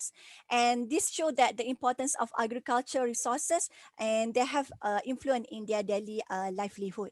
So in this situation, we know that the agriculture is one of the essential food resources to the local communities. This result also. Okay. Excuse me, Dr. Huda. Yeah. Would you mind to end your Last. presentation within Okay. 1 minute? Yeah, Thank you sure, so much for sure. your cooperation. Okay, so the final result has been showed about the forest contribution through the household perceived income. So 46% of them, 46% result show only one people in their house work in the forest or agriculture resources. So the final keynotes in or key point in this presentation that we know that although a small contribution from the income local generation, 29%, is also a figure, is also a number that forest dependent community in Malaysia still play a significant role, especially we have to promote on the conservation of the forest, and the households sustain their livelihood and substantial reliance on forest and also agricultural resources. And we know that the forest and its resources showed a very contribution, especially either directly or indirectly elements in this case. So with that, I just want to thank to all the audience for your kind attention to my presentation. With that, thank you very much. Okay, thank you so much, Dr. Huda. Very interesting presentation. Okay, so is there any question from the participant? Now we open the Q&A session.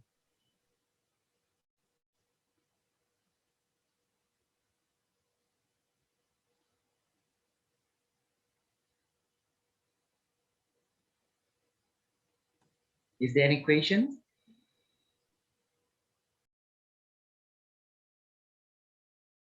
It is very interesting work.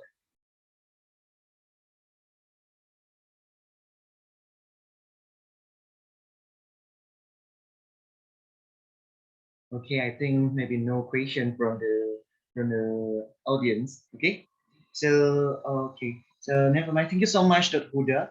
So before we proceed to the next presenter, I would like to remind all participants. Okay, the oral presentation is only given for each session only given 12 minutes, 10 minutes for the presentation and 2 minutes for Q&A. Okay, so okay, now we will continue with our next presenter. So I would like to invite Professor Dr. La Karimuna from University of Halu Oleh, Indonesia. Okay, so Professor will present the title, The Effects of Sustainable Creative Agroforestry System on the Growth and Yield of Agriculture Crops in Napa Balana District, Nuna Regency, Indonesia. Okay, let's welcome Professor. Okay. Thank you very much. Yeah. Assalamualaikum warahmatullahi wabarakatuh. I would like to share my presentation now. Yeah.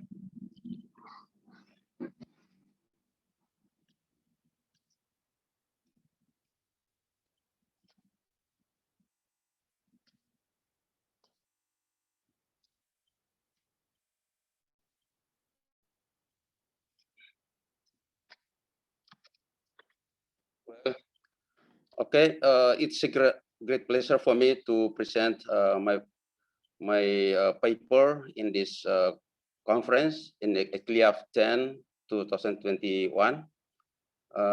with the title of The Effects of Sustainable Creative Agroforestry System on the Growth and Yields of Agriculture Crops in Napabalano District, Muna Regency, Indonesia. This paper was written by 4 people, is myself, Lakari Muna, Professor Halim, Ansar Ansi, and Wade Ernawati Marfi.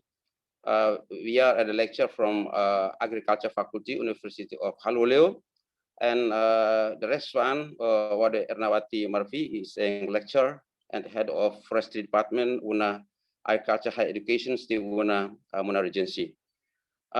This research work was with the partners, Department of Food Crops, Horticulture and Plantation, Muna Regency, Raha, Indonesia.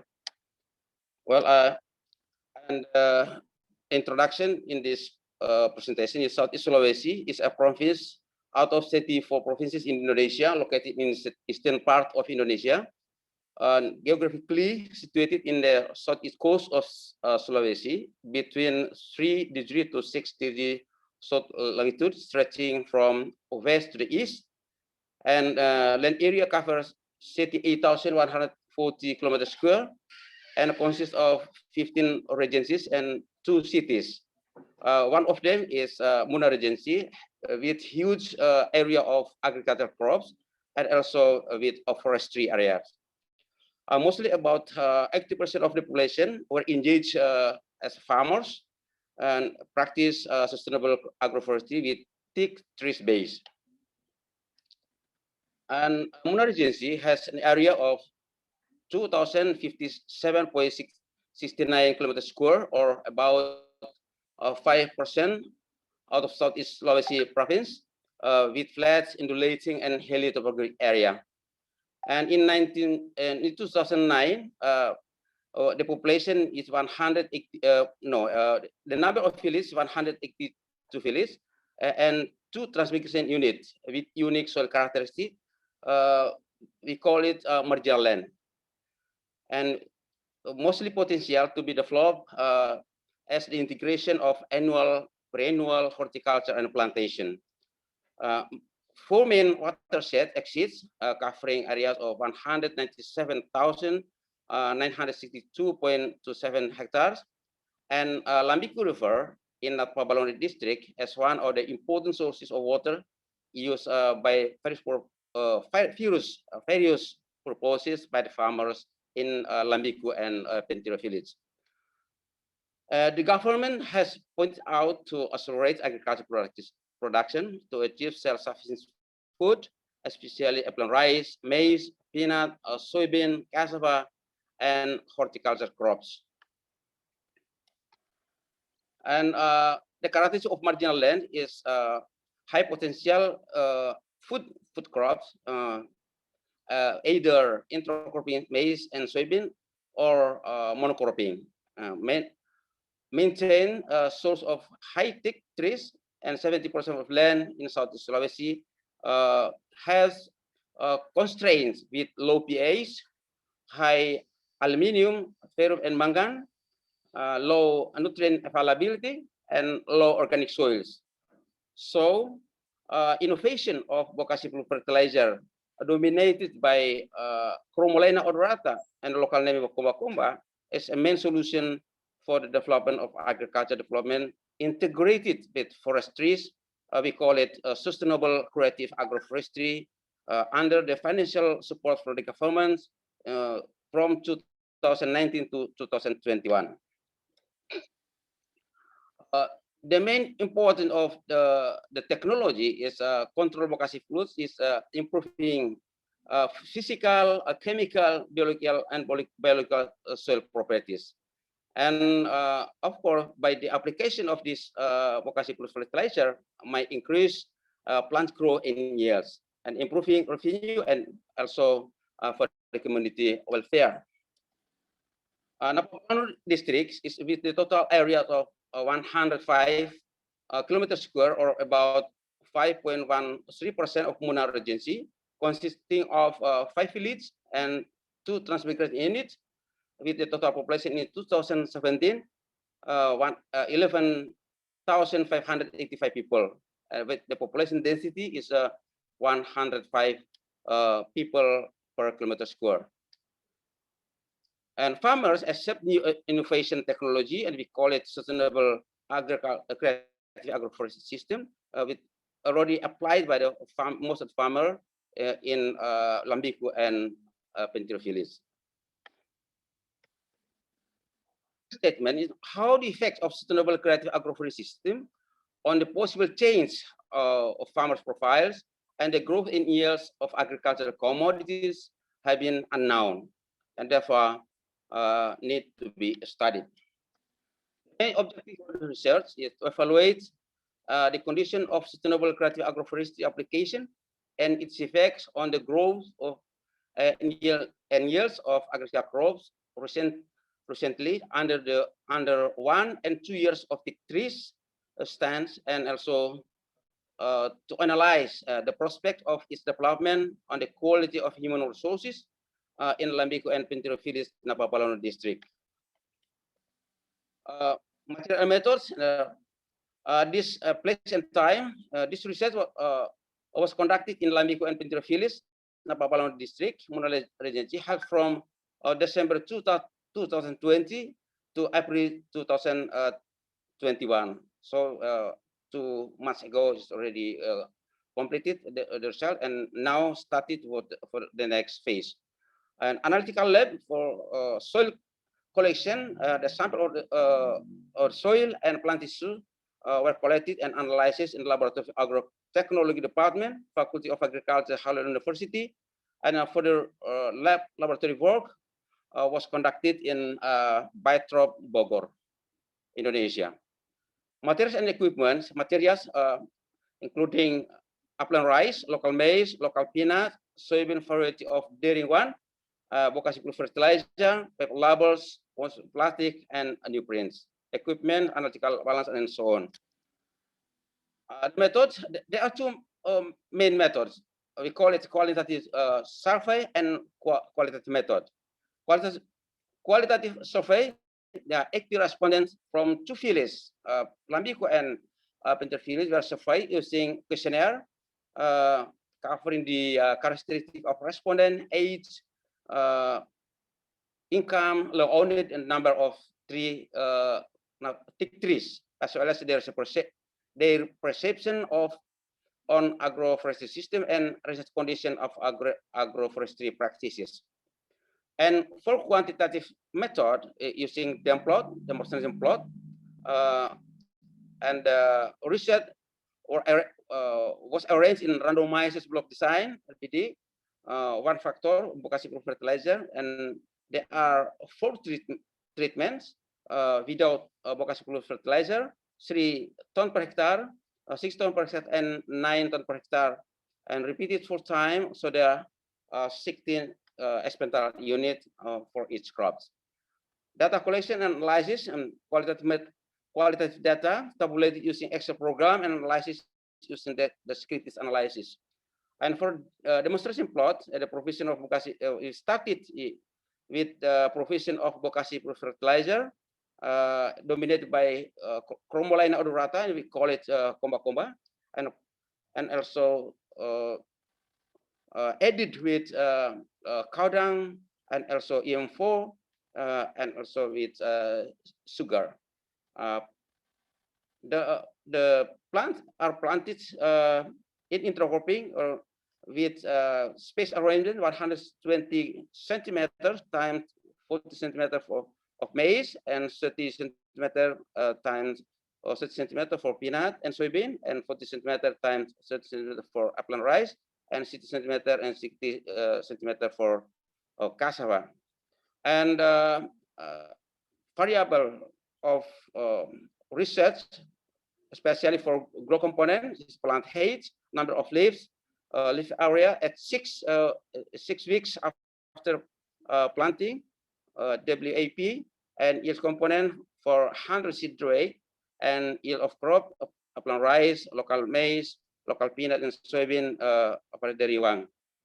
And data tabulated and analysis of variance, and if significant, followed by honestly significant difference at 39% confidence level applied in the research. And result and discussion. The characteristic of respondent is interesting result that Penterophilis has a little bit higher income than honest quality of thick trees compared to Lambicophilis.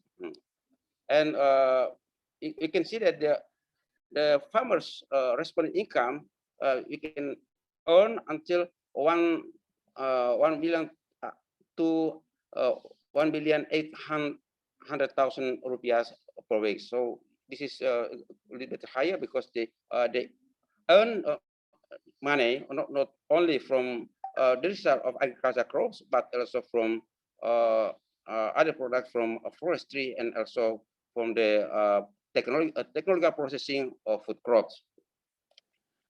And there is knowledge concerning related to the importance of agroforestry function, as we can see that provide future saving, uses for further study for the children, and makes food price more expensive with a longer time. We can see that 90 to 95% for Lambicophilis can have function or the objective of the agroforestry system compared to the Penterophilis is quite more or less the same. And the importance of sustainable creative agroforestry system, we can see that Lambiku and Penterophilis look at the more or less the same. Uses a secondary vegetation as a source of biomass and fertilizer, and for increasing soil fertility for both phyllis, they know that by using the biomass can increase the improve the soil fertility and also provide a better yield of annual crops. And the distribution of agroforestry types practiced in the respondent in the study region can see that most of the farmers in the integration of crops and thick with relatively dense thick spacing were responded by 49% for Lambicophilis and 47.5% from Penterophilis.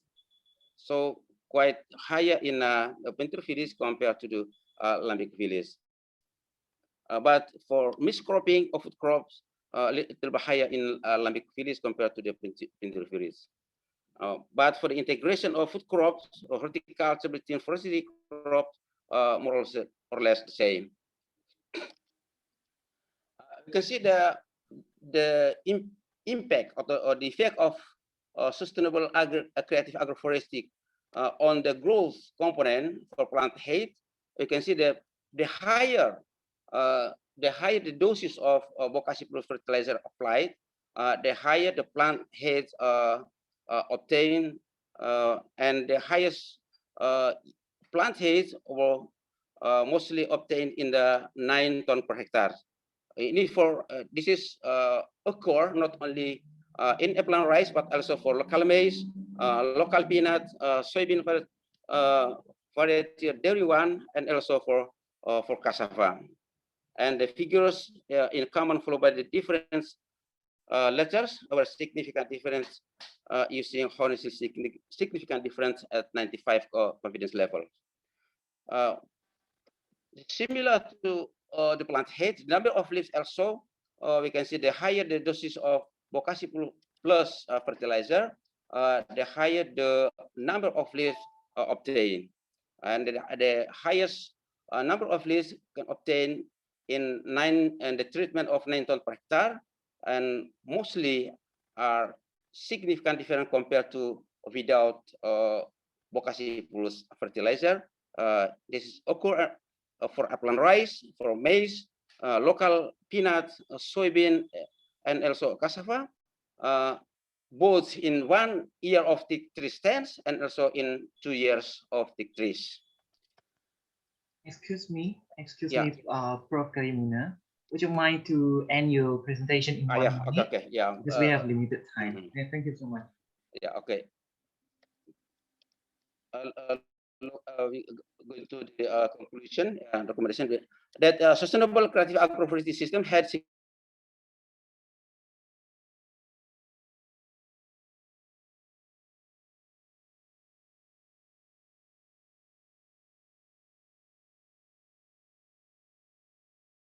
significant of growth and yield of agricultural crops under one and on sustainable creative agroforestry system might affect and support the improvement of social and economic condition of the community. And the higher the dosage of bokashi fertilizer applied into the soil, the higher the growth in yield of plant rice, local maize, peanuts, soybean, and cassava. And the application of various doses of bokashi fertilizer in Lambiku and Pentrifilis under sustainable creative agroforestry system had significant different and better effects on the growth and yield component of peanut and agriculture, and had a promising prospect for further development in the future. Okay, thank you very much for your attention, and I'm so sorry for this inconvenience. Thank you very much. Okay, thank you so much, Prof. Karimuna. Okay, for information, Prof. Karimuna, Malaysia is currently now under the Movement Control Order (MCO) due to the COVID-19, and the citizens are not allowed to travel abroad. But during your presentation session, I felt like I was traveling in Indonesia. So thank you so much, okay, for your presentation. Okay, I am sure all the participants also enjoyed your talk.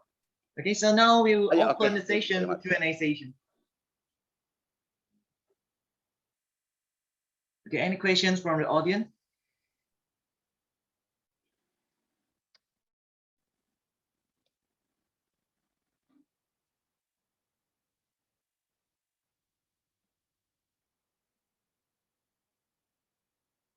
Our audience are still quite passive, maybe because we are not seeing each other face to face, and also we don't know each other previously. Hello, moderator. Hello, moderator. Hello. Okay, yeah. I have an one question. Yeah. For. Hello. Yes, we can hear you. Yeah. There one question. Yeah. Okay. Dear Mr. Karimuna. Yeah. Respondent taken for analysis have very different backgrounds. How to select them properly so that the data and information used can be correct? Yeah. Okay. Thank you very much for your question. So there are 40 respondents for each village in Lambico and Pentira village, and in both villages they have different households. But during the study from 2019 to 2021, we collected, or we had 80 respondents. So in the demonstration plot, we used the land for the application of integration of agroforestry system in the land. So most of the respondents are the same, similar, and they have previously they don't have any knowledge and skills in the implementation of agroforestry system that already improved. So previously the condition of the farmers are poor knowledge or less knowledge on and skills in the implementation of sustainable agroforestry system. So from the study we carried out from 2019, we already opted 80 respondents or 80 farmers from those villages, and now they have knowledge and skills to implement the use of natural resources from Promolena odorata to increase the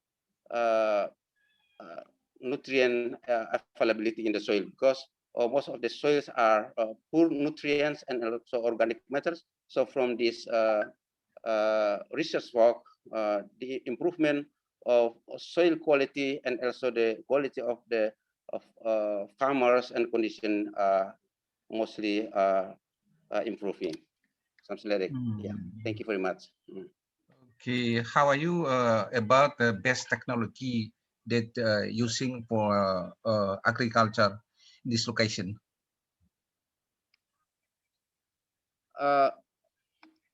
So we in the research work we collected natural resources mostly from Cromolina odorata. Cromolina odorata are grown very well or very huge, but mostly unused natural resources.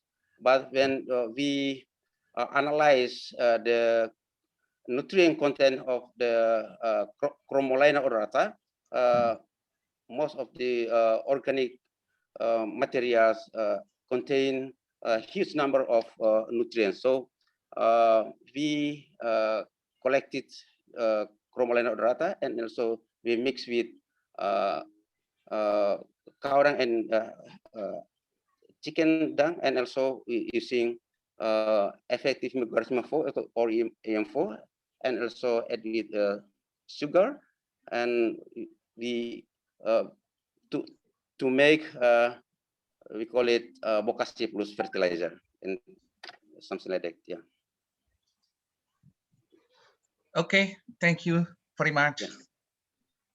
Yeah. Okay, thank you very much. Yeah. Okay, thank you so much. Okay, thank you so much for the answer from Prof. Okay. Next.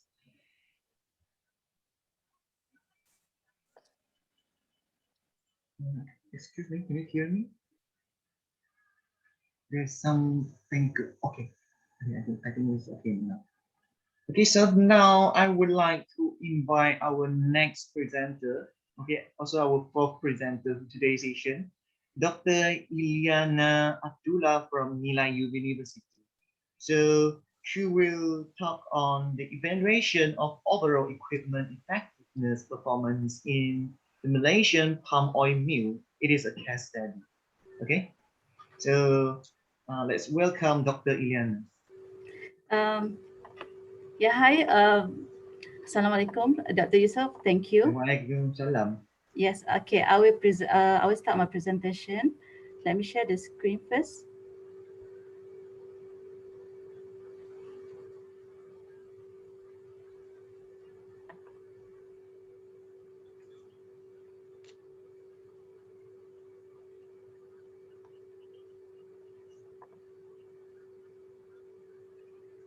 Okay.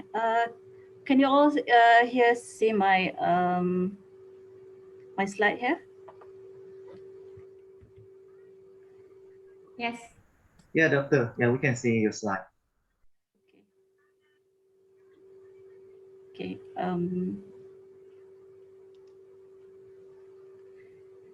All right. Okay. Assalamualaikum and very good afternoon to all the participants and Dr. Yusuf at the chairperson for this session. I will present my paper entitled Evaluation of Overall Equipment Effectiveness Performance in the Malaysian Palm Oil Mill, a Case Study. My name is Ilyana Abdullah and I'm from Nilai University. Okay, Malaysian palm oil industry as a general is one of the top producer and exporter of the CPO, crude palm oil, worldwide, together with in Indonesia. So Malaysia and Malaysia are both hold the world market for crude palm oil. It is becoming a main economic backbone for Malaysia. And it has created nation wealth that will expected to reach 70 billion Malaysia ringgit of GDP in 2020. So the demand for The crude palm oil will continue to rise more than 200% by the year of 2035, it is estimated, for not only edible use, but also for non-edible applications. For example, for the biodiesel, for the makeup and detergents and soap application. However, the shifting need for sustainable palm oil products, especially from the European Union country, for the first few years have been putting the huge pressure on the organization to adopt proactive strategies to meet the new market requirements. So it has been a challenge for the Malaysian palm oil mill to have a top performance of equipment and the system to meet the rising demand of this CPO. Overall equipment effectiveness was introduced by Nakajima in 1988, a long time ago, but is still used until today with a little more additional informations and improvement, and it's become one of well-known performance measure in the industry. It's not only for the application is various to the industry, from textile, automotive, and many more. So overall equipment effectiveness is actually reveals the inefficiencies by screening how well a production line is functioning in overall. So it's targeted to have the greater availability of the system, the equipment performance, and the product quality. So here is the simple and the basic of OEE. The calculation of OEE is very simple. It's the multiplication of availability rate multiplied with performance rate and the quality rate. And from here, we identify the losses that contributed to this low OEE or the performance of OEE. However, different industry might have different factors that affect the OEE performance and the use of different data for calculation. For example, in the automotive industry, the flow of the productions are discrete. But for this palm oil, the production flow are including the discrete and continuous flow. So it's the calculation for OEE might be different, and we need to find a new formulation to calculate OEE for palm oil mill. The EU performance for palm oil mill system is not new. There have been several research looking for measuring the OEE. For example, here Baluk in 2012 used the data from one mill and compared with another mill for OEE performance, but the data is only on the daily base data collected, and the factors which cause the interruption in the POM palm oil mill operation that affect the equipment effectiveness performance has not been discussed. The other example is from Susilawati et al. In 2019. The researchers calculate the OEE performance for press station only in the POM. So it's not included the whole system in the palm oil mill, but only one station. So the objective of this research is to evaluate the current performance of the OEE in the Malaysian palm oil mill using the data of 3 years from 2014-2016 to obtain from the case study in the selected palm oil mill. And the second objective is to analyze what are the factors that affect this OEE performance in the Malaysian palm oil mill. Okay, we carry out the case study. We have visited the palm oil mill. We do the field observation. We look into the production system, what are the equipment involved and the process flow. And then we take out the data from the company records, the documents, including the failure of the machineries, the output of the crude palm oil per day, and we calculate for 3 years. And then we also do discussion with the person in charge or the expertise in the field. After that, we formulate the OEE, the new OEE, focusing on the palm oil mill. And then we do the data analysis and comparing the OEE performance of this palm oil mill with the world-class OEE. And then we validate the data and we conclude. So the OEE formulation for palm oil mill is quite different from the data that we have in the literature.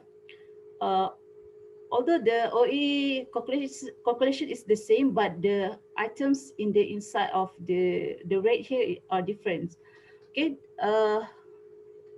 the quality, for example, the quality rate, for the normal or the normal production system, we use the quality rate by finding the ratio of the defected product and divided by the whole product, the finished product. But for the palm oil mill, we don't have the defected product, but the problems of the quality rate in the palm oil mill are about the oil loss. So oil loss will be calculated according to the OER, oil extraction rate. So OER of the actual production system will be divided with the OER that we got from the ideal data. For this case, for example, the FEDA have given the OER for their palm oil mill around 21.984%. So we use that data as the ideal of the OER calculation. And then the world-class OEE, so the calculation of OER in the percentage. So every column level here signify what percentage are the OEE level are. Okay, for example, the first one is 85 to 100%, means that the performance level of the system are in level 1, and the lowest one is below 24% of OEE, so it is in level 4. Okay, this is the result of the case study. This is the overview of the process of the palm oil in the palm oil mill. The study take a case in one of the palm oil mill in a East Coast area. The maximum capacity of this mill is 40 metric ton of crude palm oil extraction per hour, and the mill process average of 151,000 metric ton of FFB, fresh fruit bunch, per year.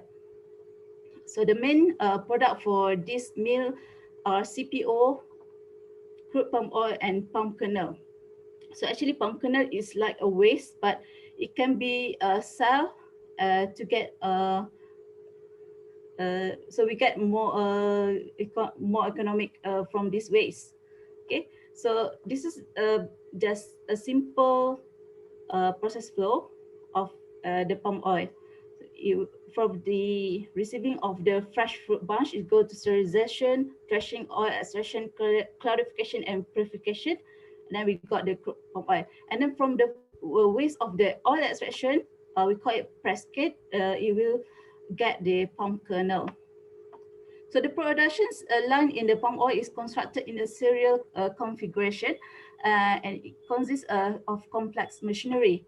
And this is the result of the current OEE performance in the selected Malaysian palm oil mill. The highest level we can observe here, the OEE, is 98.7% in level 1 to 3 month here. And the lowest is 55.75%.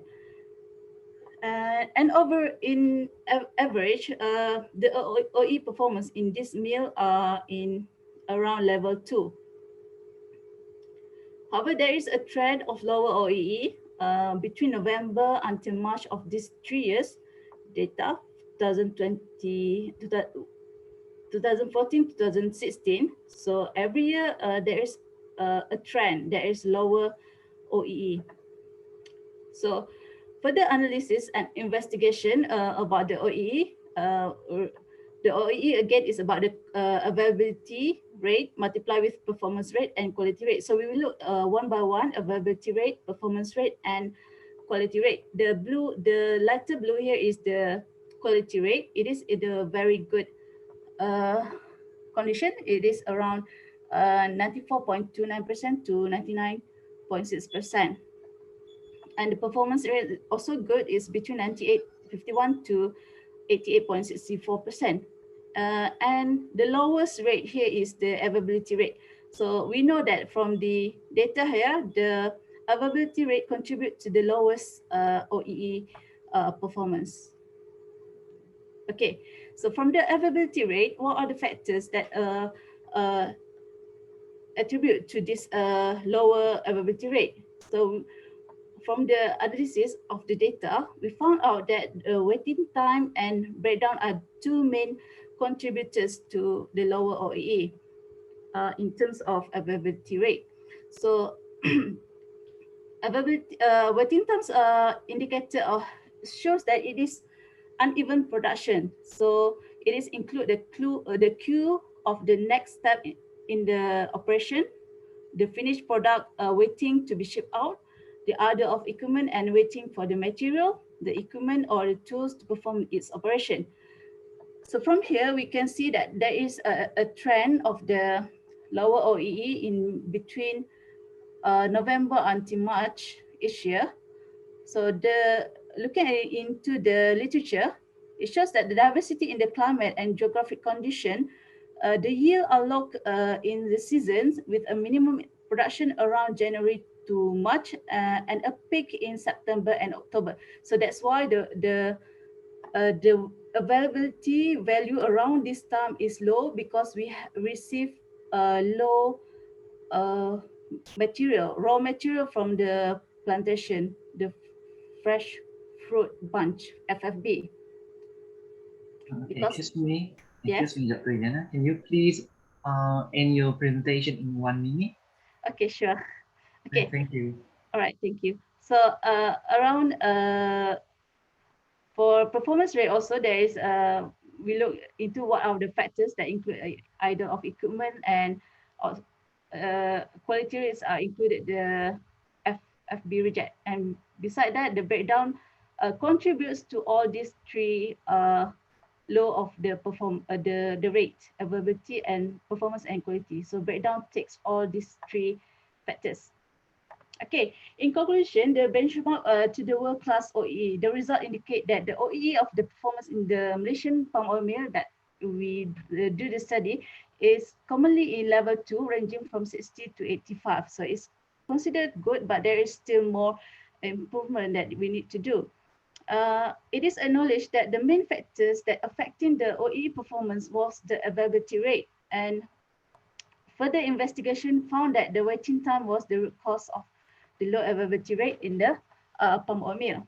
So there is a recommendation for the further research that we can compare the result with the other industry, so inter-industry comparative analysis, which may provide insight into the difference between the various industry sectors. So the study can serve as a basis to further research on the subject. So we also could address the sustainability issues into the and develop a framework for OEE and the metric for sustainability, so that we can have not only the technical excellence, but also contribute to the sustainability goals for the palm oil in the Malaysia and maybe in the Indonesia as well. So with that, I end my presentation here. So I am open for a Q&A session. Thank you. Okay, thank you so much, Dr. Iliana. Okay, now we open for Q&A session.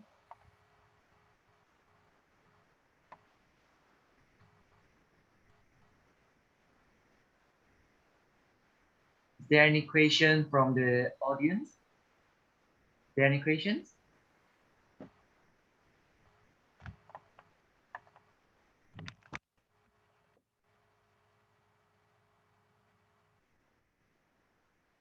No questions? I guess there's no questions from the audience. Okay, thank you so much. Thank you so much, Dr. Ilyana Abdullah. Okay, thank you all. Okay, so before we continue with our next presenter, again, I would like to remind all presenters that the presentation will be given 12 minutes, okay, 10 minutes for your presentation and 2 minutes for the Q&A session. So once you hear the alarm sound, that means time's up, okay? Please end your presentation within 1 minute once you hear the alarm sound. Okay, so next I would like to invite our next presenter, okay? Engineer Mariam Murtaza from Nilai University. So she will present a review on automated irrigation and rainwater harvest for sustainable community farming. Okay, welcome. Okay. Good afternoon for the team member, and thank you, Dr. Yusof, for giving me the opportunity to share my review. Okay, so the title that I will be sharing today is on automated irrigation and rainwater harvest for sustainable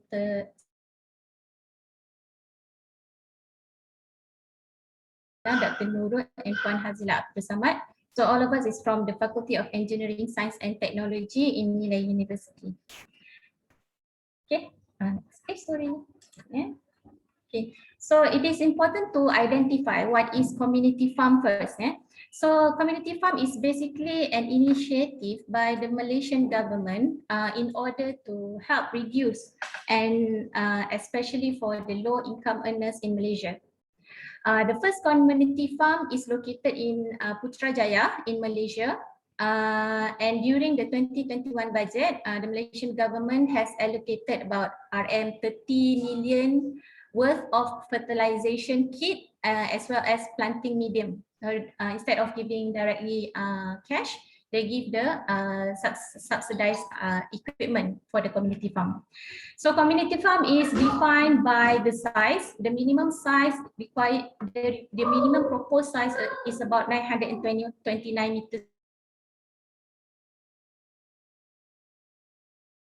meters from the community boundary, and this community farm is cultivated by the community members. Okay? The purpose is to help the community members itself.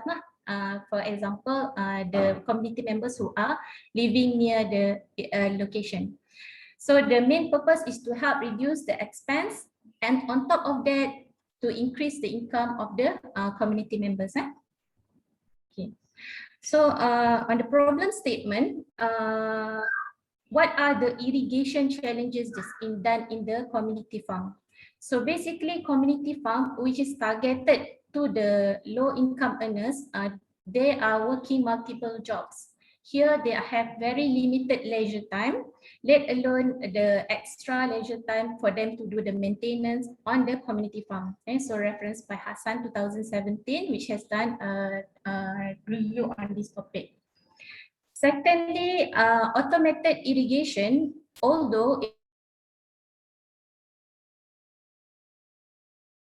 irrigation, which is a fully automated system, is already been done and implemented for maize plantation, agriculture, for I'm not sure, forestation. The same implementation is not done in community farm. Okay, so basically community farm, they don't have this automated irrigation system in place. The reason being that the purpose of community farm is for sustenance rather than hoping for profit. So extra budget is not applicable for enhancing the system. On top of that, in Malaysia itself, small-scale irrigation efficiency is less than 40%. So we have very high water wastage for small-scale irrigation, including community farm. So this is study by Toriman, 2012. So the objective and scope of this review, it is important for us to study the feasibility of upgrading this community farm. So we can make it more standalone. On top of that, maybe we can make it automated. Be cared for by the whole community members. Okay, so that is the target. So the scope of this study is two, which is the rainwater harvesting for sustainability. The second scope is on automated irrigation. So my presentation today will cover these two. Next. Okay. So the feasibility of rainwater harvesting for implementation in Malaysia, not only community farm, but in Malaysia. Malaysia has a very high domestic consumption. This is by a study by WHO. The recommended liter per capita per day by WHO is only 165 consumption. However, Malaysia actually exceeds that, which is by a lot, which is 209 to 228 liter capita per day. Okay. In addition, Malaysia has also a high annual get rain a lot in Malaysia.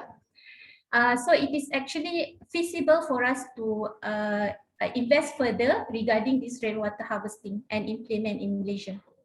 Okay, so in panduan pelaksanaan inisiatif kejinan hijau by Jabatan Pembangunan Bandar, they have the rainwater harvesting, which is using the outdoor type. Okay, so this is the on floor type lah. It doesn't have the underneath part.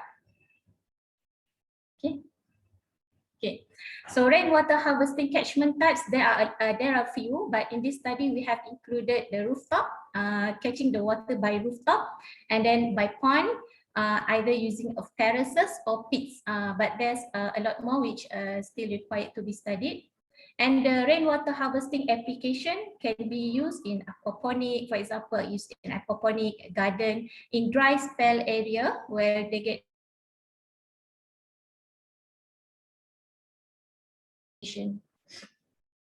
So this is a summary of the rainwater harvesting that we have done for a few number of authors.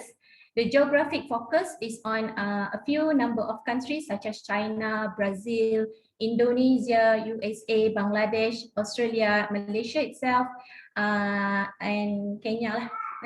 So the type of rainwater harvest which is included in this study is by rooftop, ponds, terrace, and pits. Okay, so mostly it's by rooftop due to its much easier area catchment area which is available when you construct the building.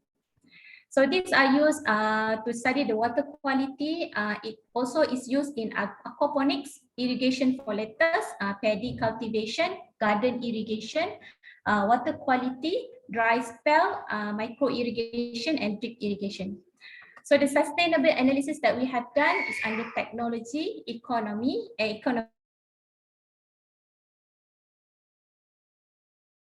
Whereas for our rainwater harvesting in community farm, for the economic aspect, the benefit and advancement is on the cultivation of for various plants and fish species. So when you have different type of fish species, you will increase the economic by using aquaponics. It is also as an alternative water source, especially in low rainfall area. Even though Malaysia in total is high rainfall, we do get low rainfall in the northern side. The drawback of limitation for economic is that rainwater harvesting actually requires a higher installation cost, especially in dryland areas, those with a low rainfall. On top, for social and environmental, the benefit is on water sustainability, since the water is a resource, a renewable resource. And it is also for social aspect, it can be used for mitigation of urban flooding. So when you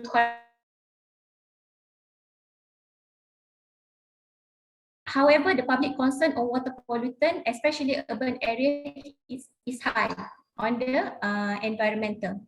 For technology improvement of farm production in direct area using applicable technology, the benefit and advancement in aquaponic as well as use of inert and environmental friendly will result in higher water quality. So the limitation on technology analysis is that a use of rainwater harvesting in drip irrigation is limited due to technical problems. Okay, so for the next scope, automated irrigation. So automated irrigation in general can be divided into three, which is a timer-based, a sensor-based, and a plant-based. So the timer-based is when you use a preset time, maybe morning, evening, and you use a preset amount of water for it to flow. Sensor-based, it uses a sensor to monitor the surrounding plant conditions such as the soil, ambient temperature, soil dielectric, conductivity, and etc. However, for plant-based is actually using biosensor. The plant itself is the sensor. So here it monitors the actual plant condition, such as leaf, the stem water, set flow, trunk, stem, fruit diameter, and leaf thickness. Okay, so the plant itself is a biosensor. So automated irrigation, the sensor and plant-based, however, requires further equipment connected to it. So it's require additional auxiliaries. For example, like motor driver, water pump, sensors, of course, valve for switch on and switch off the water, controller, and a communication protocol, or the IoT technology, they call it IoT technology. So for sensors, you have moisture, humidity, diameter, Tegel pressure. For example, moisture can be sensed using the soil resistivity, tensiometer, dielectric technique. Humidity, you measure the water vapor, diameter, dendrometer, and Tegel pressure, the pressure probes. Okay, so this is a study on automated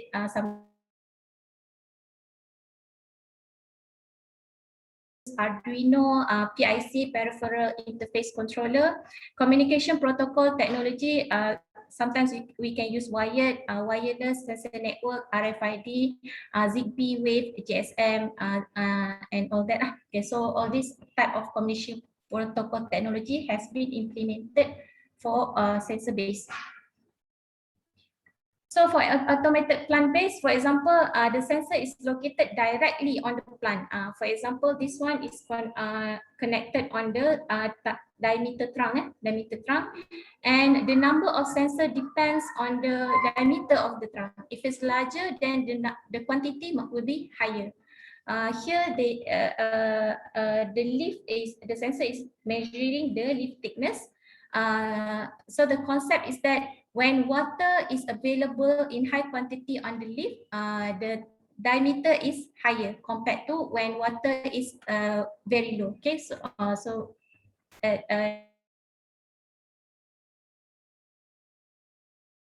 the irrigation for community farming, if you will use timer based, the advantage is that it's having 50% less cost compared to the sensor based or plant based, just because it does not require additional equipment to it. It's also easy installation and maintenance. The disadvantage is that low water usage efficiency, since the water flow is dependent on the user, so lower water efficiency. For sensor based, we will have higher water efficiency, higher crop quality, and lower energy consumption. But the disadvantage is that the cost is double the cost of the timer.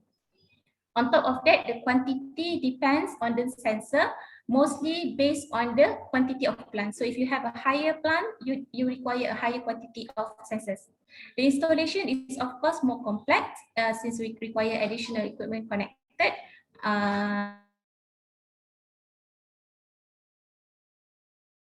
Lower energy consumption, and it is actually monitoring the right item, which is the plant itself. But the disadvantage in community farming is that it is not suitable for leafy plant. It is more suitable for woody plant. Okay, for forestation, maybe better compared to plantation.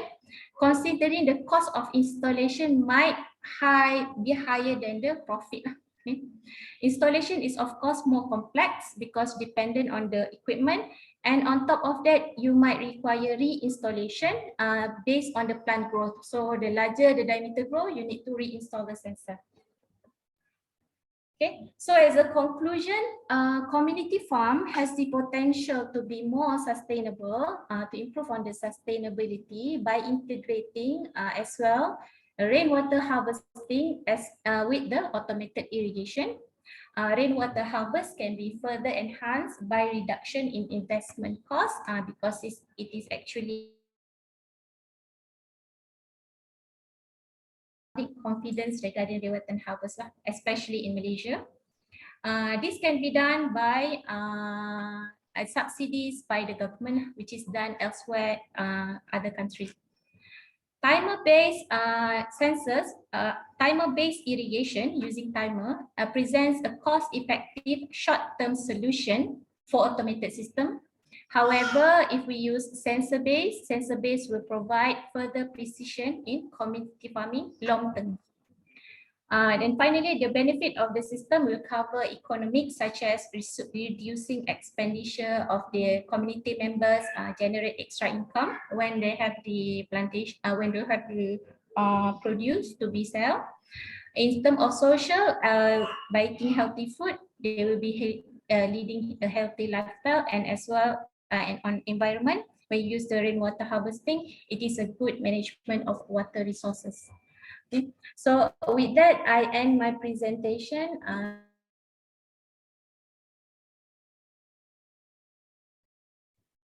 Okay, thank you. Thank you so much.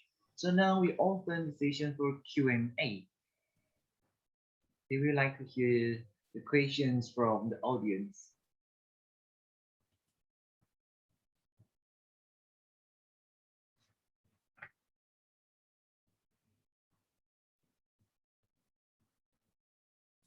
Is there any questions? Please feel free to ask question. Now it is a Q&A session.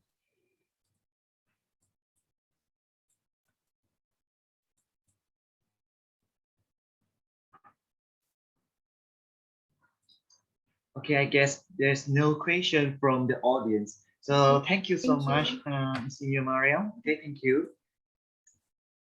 Okay. Okay, let's continue our presentation.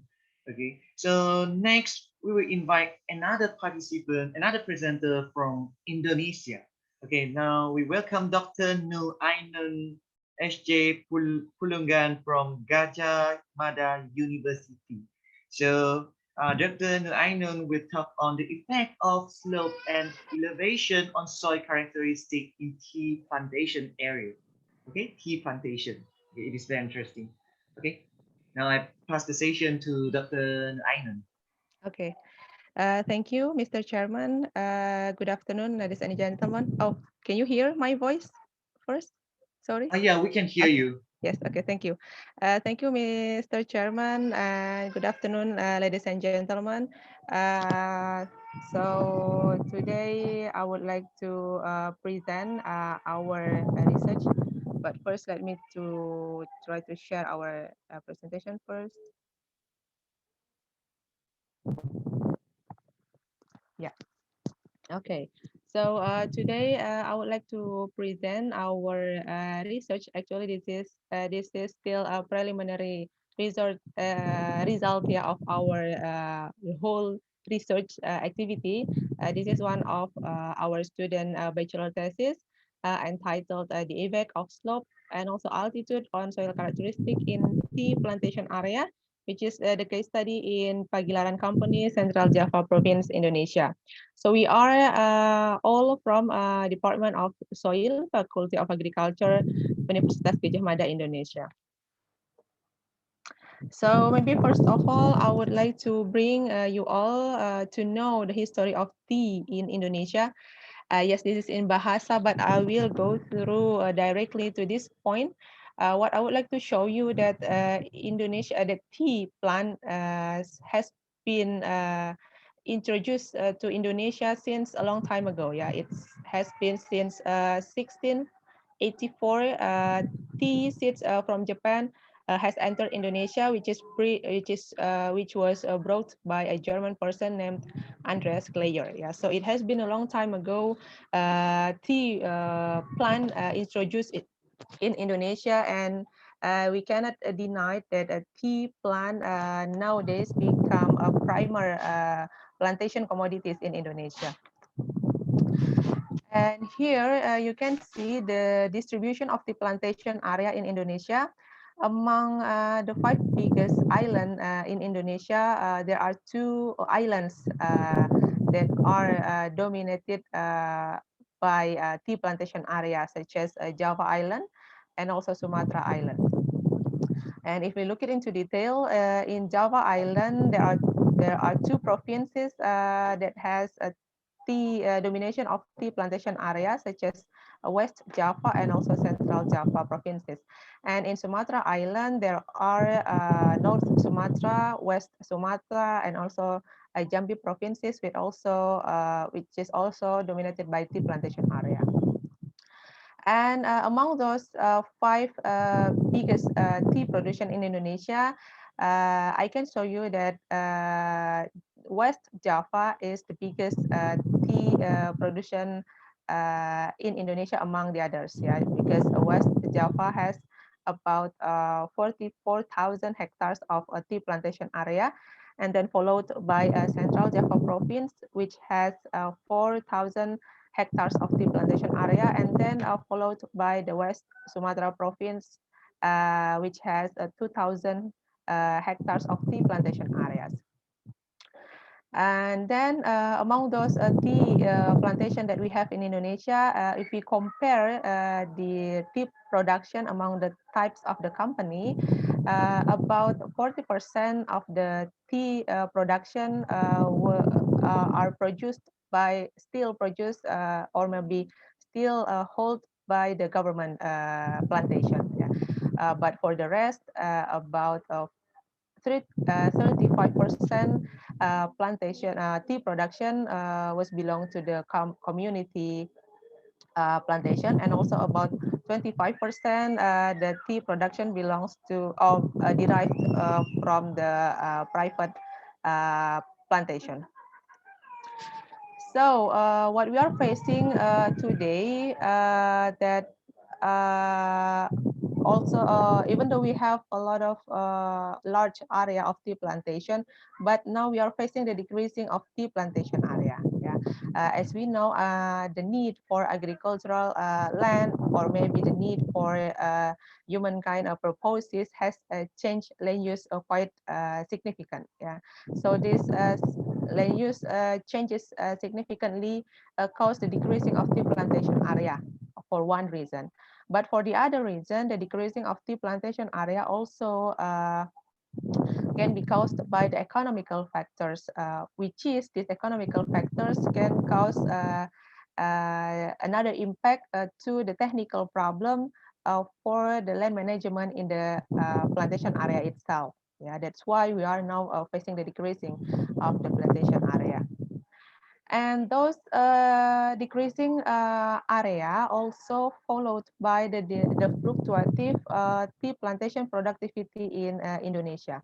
As you can see here in this graphic, not only from the government plantation, but also from the private plantation and also community plantation, all of them show the fluctuative value of tea plantation productivity as the impact of the decreasing land that we have.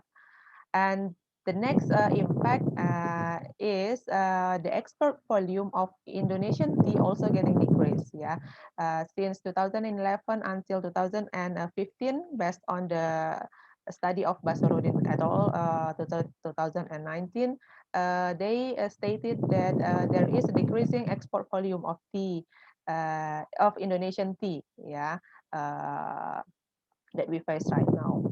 But if we compare what happened today to the history, especially to the history of the export volume of Indonesian tea, as you can see here, the Indonesia has exported the tea since Hindia Belanda era, and the exported volume is still it's getting increased, yeah, for such a year.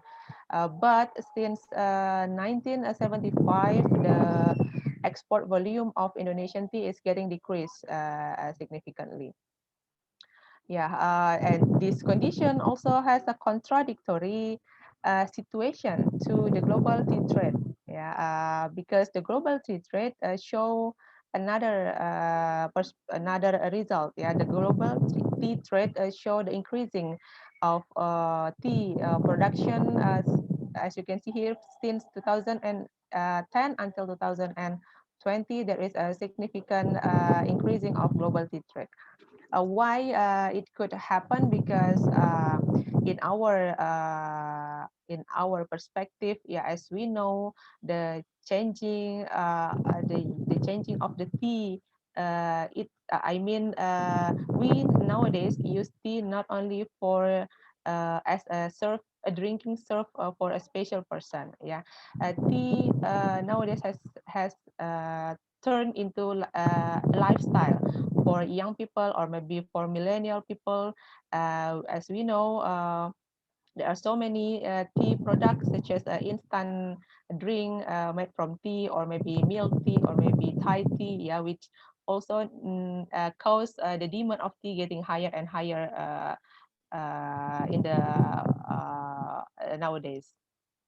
Yeah, this is a picture that we can show you that there is a changing of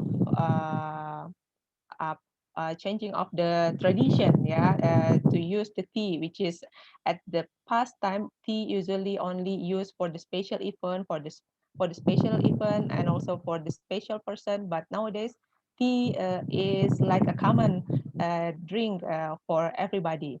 Tea can accompany you for as a drinking health, or maybe tea also can accompany you to while you are reading the books, or maybe while you are doing your shopping in the mall, in the coffee shop. So so many so high demanding of the tea itself. So according to this contradictory condition, we are trying to reveal what happened actually to the tea plantation in Indonesia. Why the tea plantation in Indonesia are getting decreased? Yeah, to see or maybe to find what is the reason, we are start to look from the conceptual framework of the tea agroecosystem, and from this tea agroecosystem, as you can see, the plantation is influenced by two factors, yeah, two main factors, yeah, such as socio-economic environment and also biophysical environment, which is both of them are uh, interconnected one each other, yeah. But in this case, we are trying to see from a biophysical environmental perspective. So from biophysical environmental perspective, the tea growth can be influenced or maybe can be affected or maybe can be controlled by two main factors, yes, such as climate and also soil. And in this case, we also only focus to the soil analysis to reveal how or maybe what is the characteristic of soil in the tea plantation area. And for the soil analysis, it is not only analyze about the type of the soil or maybe the properties of the soil, but the soil forming factor itself also can control how the soil can influence or maybe can control the tea growth in the plantation area. So this is some of meta-analysis that showed you all that a slope and also altitude has a significant influence to the soil properties in the tea plantation area. And therefore, our objective in this presentation is to find out the characterization of physicochemical soil properties on different slope and also different altitudes, which is can be used for to increase the tea productivity at the end. So this is the location of our study area. This is Pagilaran Company Tea Plantation. It is located in the Central Java province. We are using a stratified sampling for this analysis based on 2 different slope classes and also based on 4 different altitude levels. And the data analysis was conducted through variance analysis and also nonlinear regression analysis using coefficient of determination. And the result for the soil properties in the flat slope, I mean in the 0 until 8% of slope, showed that there is no spatial pattern of the soil properties value, yeah, among the increasing of the altitudes. Yeah, all the properties here, can you see, show the fluctuated value, yeah, among the increasing of the altitude, except the actual pH and also the soil moisture. And the average value of and if we look into detail between one altitude to another altitude, the properties value for the actual pH, NIF pH, and also available K show not a really significant value between one altitude to another altitude. Yeah. But for the properties potential pH and also cation exchange capacity and also nitrogen total and also available P, C organic and soil moisture show quite a different value from one altitude to another altitude. The next is the soil properties result from the other slope, which is from the 15 up to 25% of slope. Also show there was no pattern, no spatial pattern of the soil properties overall. But if you look into detail between one altitude to another altitude, the value of potential pH and pH, bulk volume, total nitrogen, and also available K show not really a significant difference between one altitude to another altitude. Yeah. But in another result from the actual pH, cation exchange capacity, and also available P, C organic, and also soil moisture show quite a different value between one into another altitude. And another result. Excuse me. Yeah. Sorry, Dr. Ainul. As we are running out of time, would you mind to end your presentation within 1 minute? Okay. Yeah. Yes, thank So. you.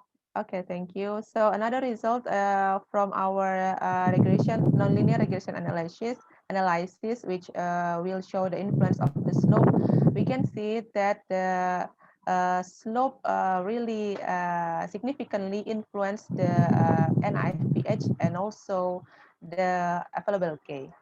But if you look into the influence between altitude to the soil properties, there are some properties that has been affected by altitude, such as potential pH, cation exchange capacity, C organic, and also nitrogen total.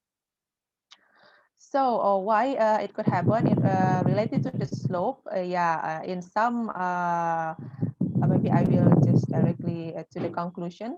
So the conclusion of our research that showed that the properties show a significantly affected by the slope and also altitude in the plantation area.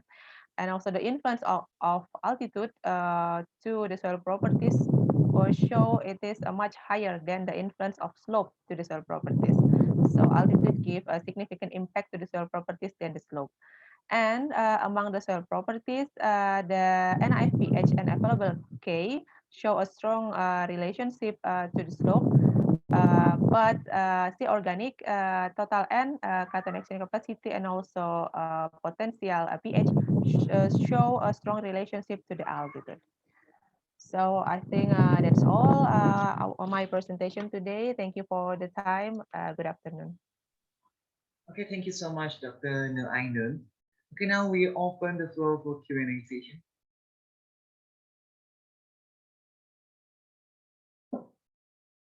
Is there any question from the audience?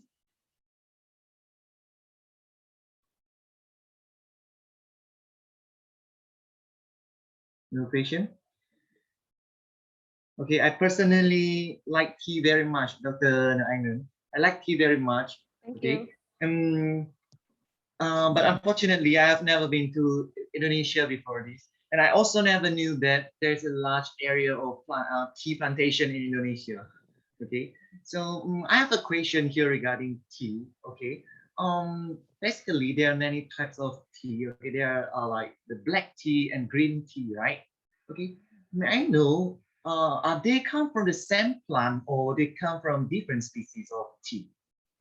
Oh, of course, they are come from the different variety of the tea. Yeah. It means different variety, is it? Yes. Oh, okay. So, because previously I just heard that when they process the leaf, they will use different method to brew the tea so that they will produce different types of tea. Is it true? Maybe this case is to between black tea and also white tea. So the white tea, you can the young leaf, when you process the young leaf, it will produce the white tea. But if you process, because there is some distance, particular distance, when you put the leaf tea, yeah, to different between white tea and also black tea. The white tea is from the young one, very top of the tea, but also the black tea is a little bit lower than the white tea. Okay, thank you so much, Dr. Ainun, for the information. Although I like tea very much, but I never knew that there's white tea. It is something new for me to me. Okay, thank you so much for the information. Okay, so so we will proceed with our next presenter. Okay, now we will invite Ms. Susanna Mustafa from Malaysian Palm Oil Board, MPOB. Okay, so Ms. Susanna will present work on genetic variability of Tanzania germplasm population using multivariate analysis. Okay. Assalamualaikum and a very good afternoon to all participants, and thank you to Dr. Yusuf. I'm Susanna Mustafa from Malaysian Palm Oil Board, and today I would like to talk about the genetic variability of Tanzania or palm germplasm using multivariate analysis. And I forget to mention that I'm from the Breeding and Tissue Culture Unit, Advanced Biotechnology and Breeding Center, Malaysian Palm Oil Board in Keluang. So this is the outline of my presentation. I will start a little bit on the history of Malaysian oil palm industry, and then I will talk about the MPOB germplasm from Africa to Malaysia, and I will touch on the Tanzania germplasm.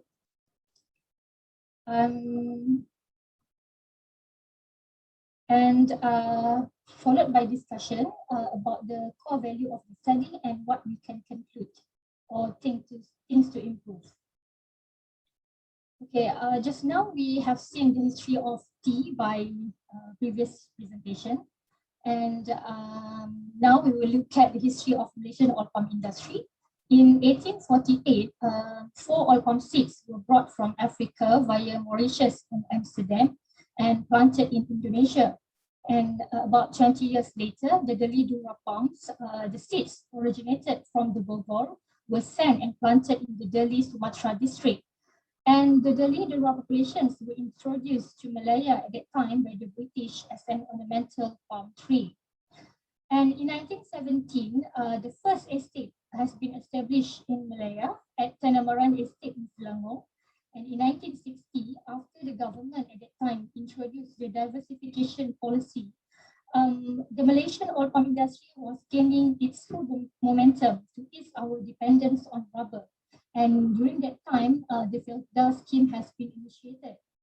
Since 1970 until 2005, Malaysia was the top palm oil producing countries in the world, with up to 16 million tons palm oil production. But since 2006, Indonesia has beat us in the competition of world's leading CPO producer, and Until now, they are number one in the largest producer of palm oil and exporter in the world.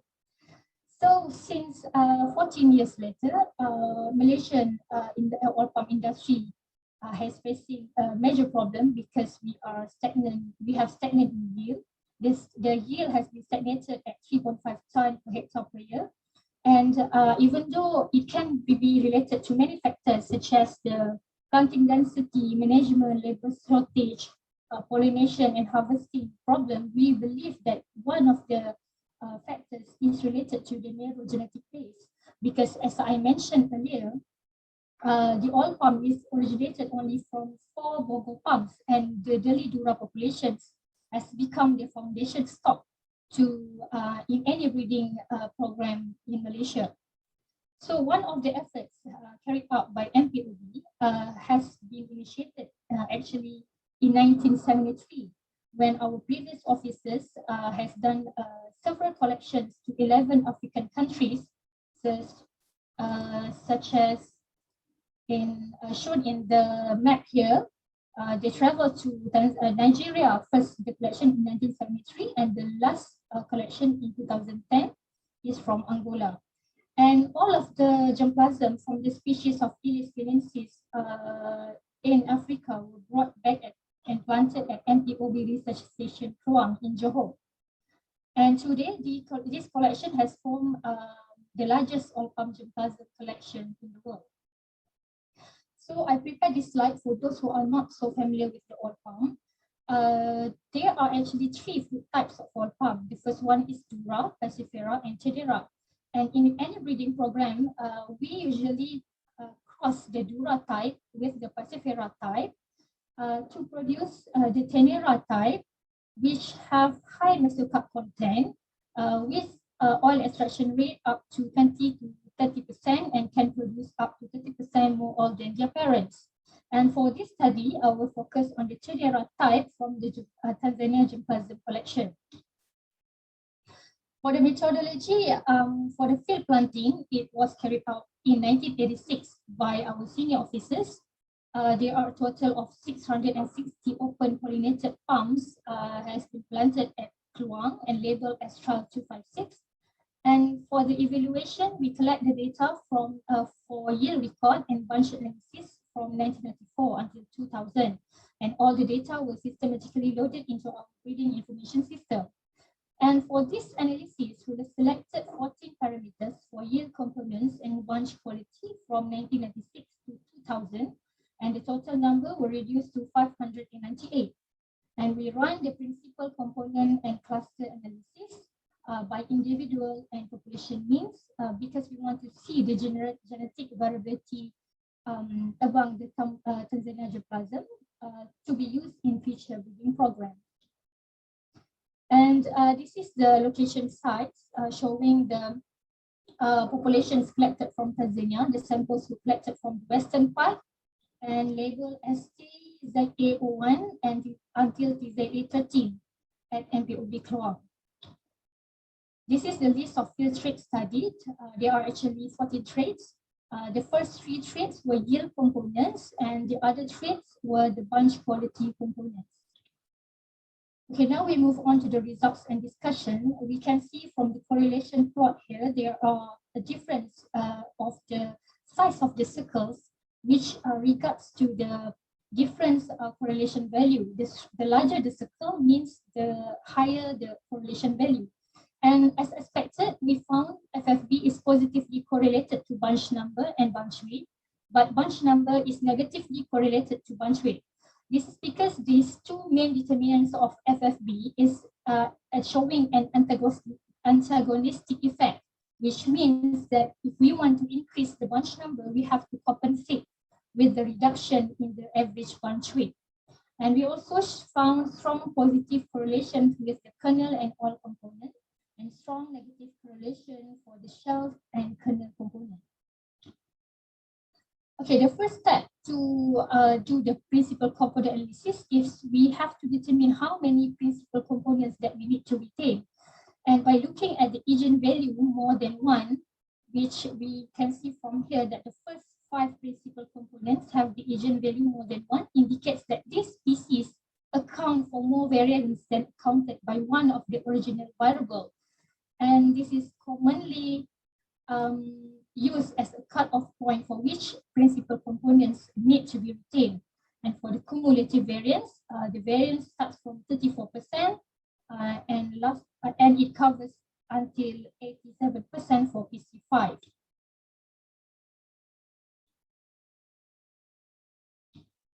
Sorry, I didn't have to okay. Okay, now we look at the contributions of variables to dimension 1, and we can see from here that the highest contributions is influenced by mesocarp to fruit, kernel to fruit, and kernel to bunch. And the red dashed line on the graph showing the expected average contribution. And any variable with a contribution larger than this cutoff could be considered as important in contributing to the component. And this is the contribution to dimension 2, principal component 2. The highest contribution is by fresh fruit bunch, followed by bunch number and or palm yield. Now we look at the variable correlation plot in which we can see that the main determinant of FFB, bunch number and bunch weight were grouped together and positioned at quadrant 1, and it has positive association to PC1. And the bunch quality components such as kernel to fruit and kernel to bunch were positioned at quadrant 2 and 3, and the rest are at quadrant 4. And the variables, they are away from the origin of the center, like FFB, OTB, kernel to fruit, are well represented on the factor map and have the most contributions to the variations. And when we run the PCA plot by individual pumps, unfortunately we cannot see any clear groupings, and we suspect that it's because the sampling sites are within 100-kilometer radius, and we decide to reanalyze the PCA plot by populations instead. And now we looking at the PCA plot by populations, where we found an interesting findings. When we see that the Tanzania 4, which was positioned at the top of the component score and quite far from the center, is congruent with the original collection you can see from the map here, which was quite distinct from each other. And Tanzania 4 was the most positive contributors along PC3 due to the highest FFB, bunch number, and all palm yield. And these characteristics need further improvement when utilizing Tanzania 4 as one of the potential germplasm, considering the good performance in yield components as described earlier. And for the cluster analysis, there are two major clusters were formed in the dendrogram, and the first cluster consisted Tanzania 1 and 4 at the bottom of the dendrogram. And this proximity is in cluster analysis reflects similarities in yield components such as FFB, bunch number, which also found to be contribute highly to PC3 and PCA. And the second major cluster grouped together the rest of the populations, and this is owing to their low to moderate performance for most of the number of traits studied that contributed less on PC1 to PC3. And last but not least, for the conclusions, we conclude that the both analysis of principal component and cluster analysis could be used to guide the utilization of NPOB Tanzania germplasm to its fullest potential for the integration purpose with the elite line. And these findings would be more relevant if we combine with molecular evaluation. And actually we are going towards that when we are using more advanced and reliable markers such as single nucleotide polymorphisms to study the genetic variability. And we hope that by knowing genetic patterns by both methods, it will provide a better account of the genetic variations of the Tanzanian oil palm natural population. And it can help to determine the populations that need to be prioritized in the next regeneration project and the establishment of the core collection. With that, I thank you my presentation. Okay, thank you so much, Miss Sudana. Okay, thank you so much. This time we travel to Africa. Okay. Yes. Yeah. Okay. So now we open it for Q&A session. Okay. Before we open it to the public, I see there's a question in the chat box here. Okay, the question is, do we have any Aztec in Malaysia planted from tissue culture seeds? What is the yield like compared to ordinary seeds? Actually, because I'm not from the tissue culture background, but I believe there is a state that planted the tissue culture seeds. I think the question what the audience means is, do we have any farm in Malaysia growing oil palm derived from tissue culture material? Means the clonal material. And what is the yield when we compare the plant derived from tissue culture with the plant derived from the seed? I mean, I think this is what the audience trying to ask. Yeah. Actually, clonal seeds have been produced in tissue culture labs, even within MPOB and industry members. So their estate must be using clonal materials.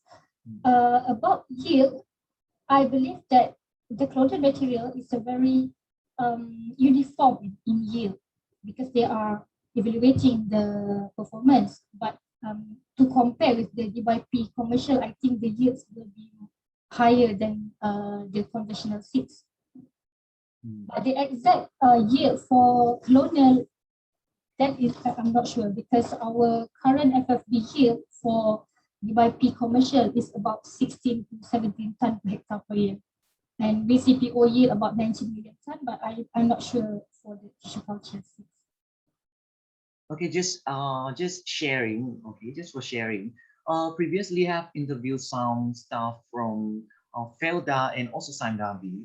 Okay, so Sandabi and Felda also produce their tissue culture material, and based on the staff, okay, these tissue culture material are derived from selected clone. So usually these clone are high quality with high yield. So is there any difference between the tissue culture material from Sandabi, Felda with MPOB? Is there any difference? Again, because I'm from the breeding side, I don't have any information about the clonal materials from Sandabi and Felda. But we at MPOB Kluang, we have planted our CPS2, and now we have CPS3 clone from MPOB. But it is not up to the estate level. It is still under research evaluation. But the yield is quite promising. But if you're interested with the clonal materials of MPOB, you can contact MPOB HQ Bali and for the Department of Tissue Culture. Okay, thank you so much for the information. Okay, is there any other question? Is there any other question from the audience?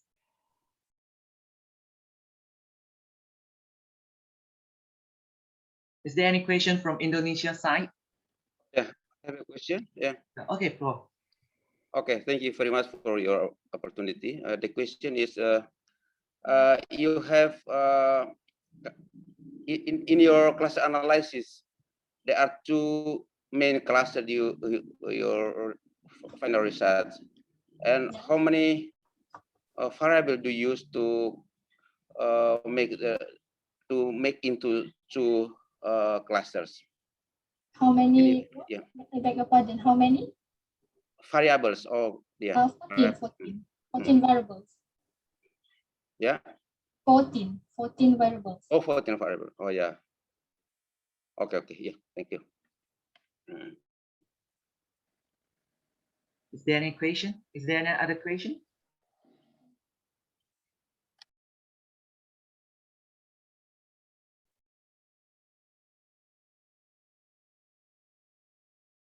No more question?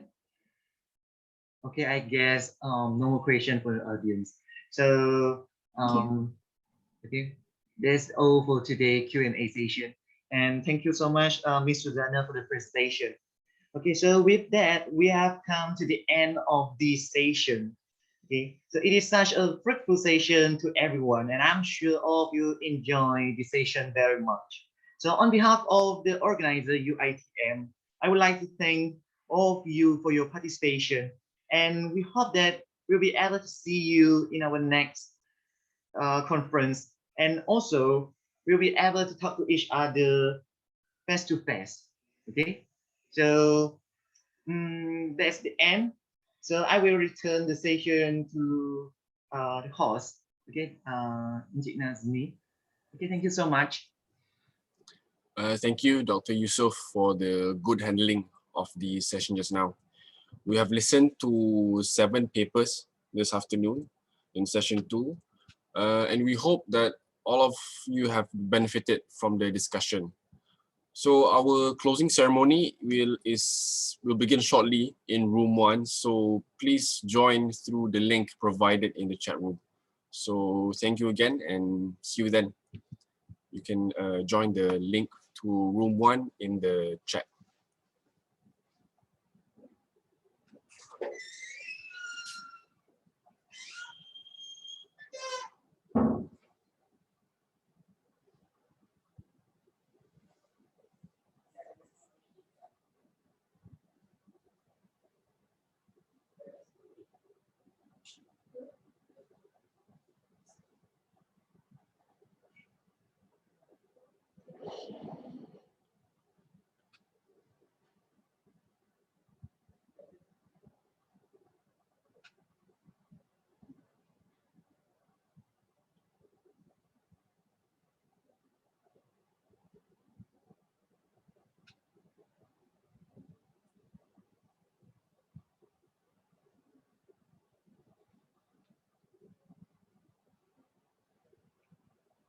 Just click the link in the chat and you'll be directed to the room 1 for the closing session.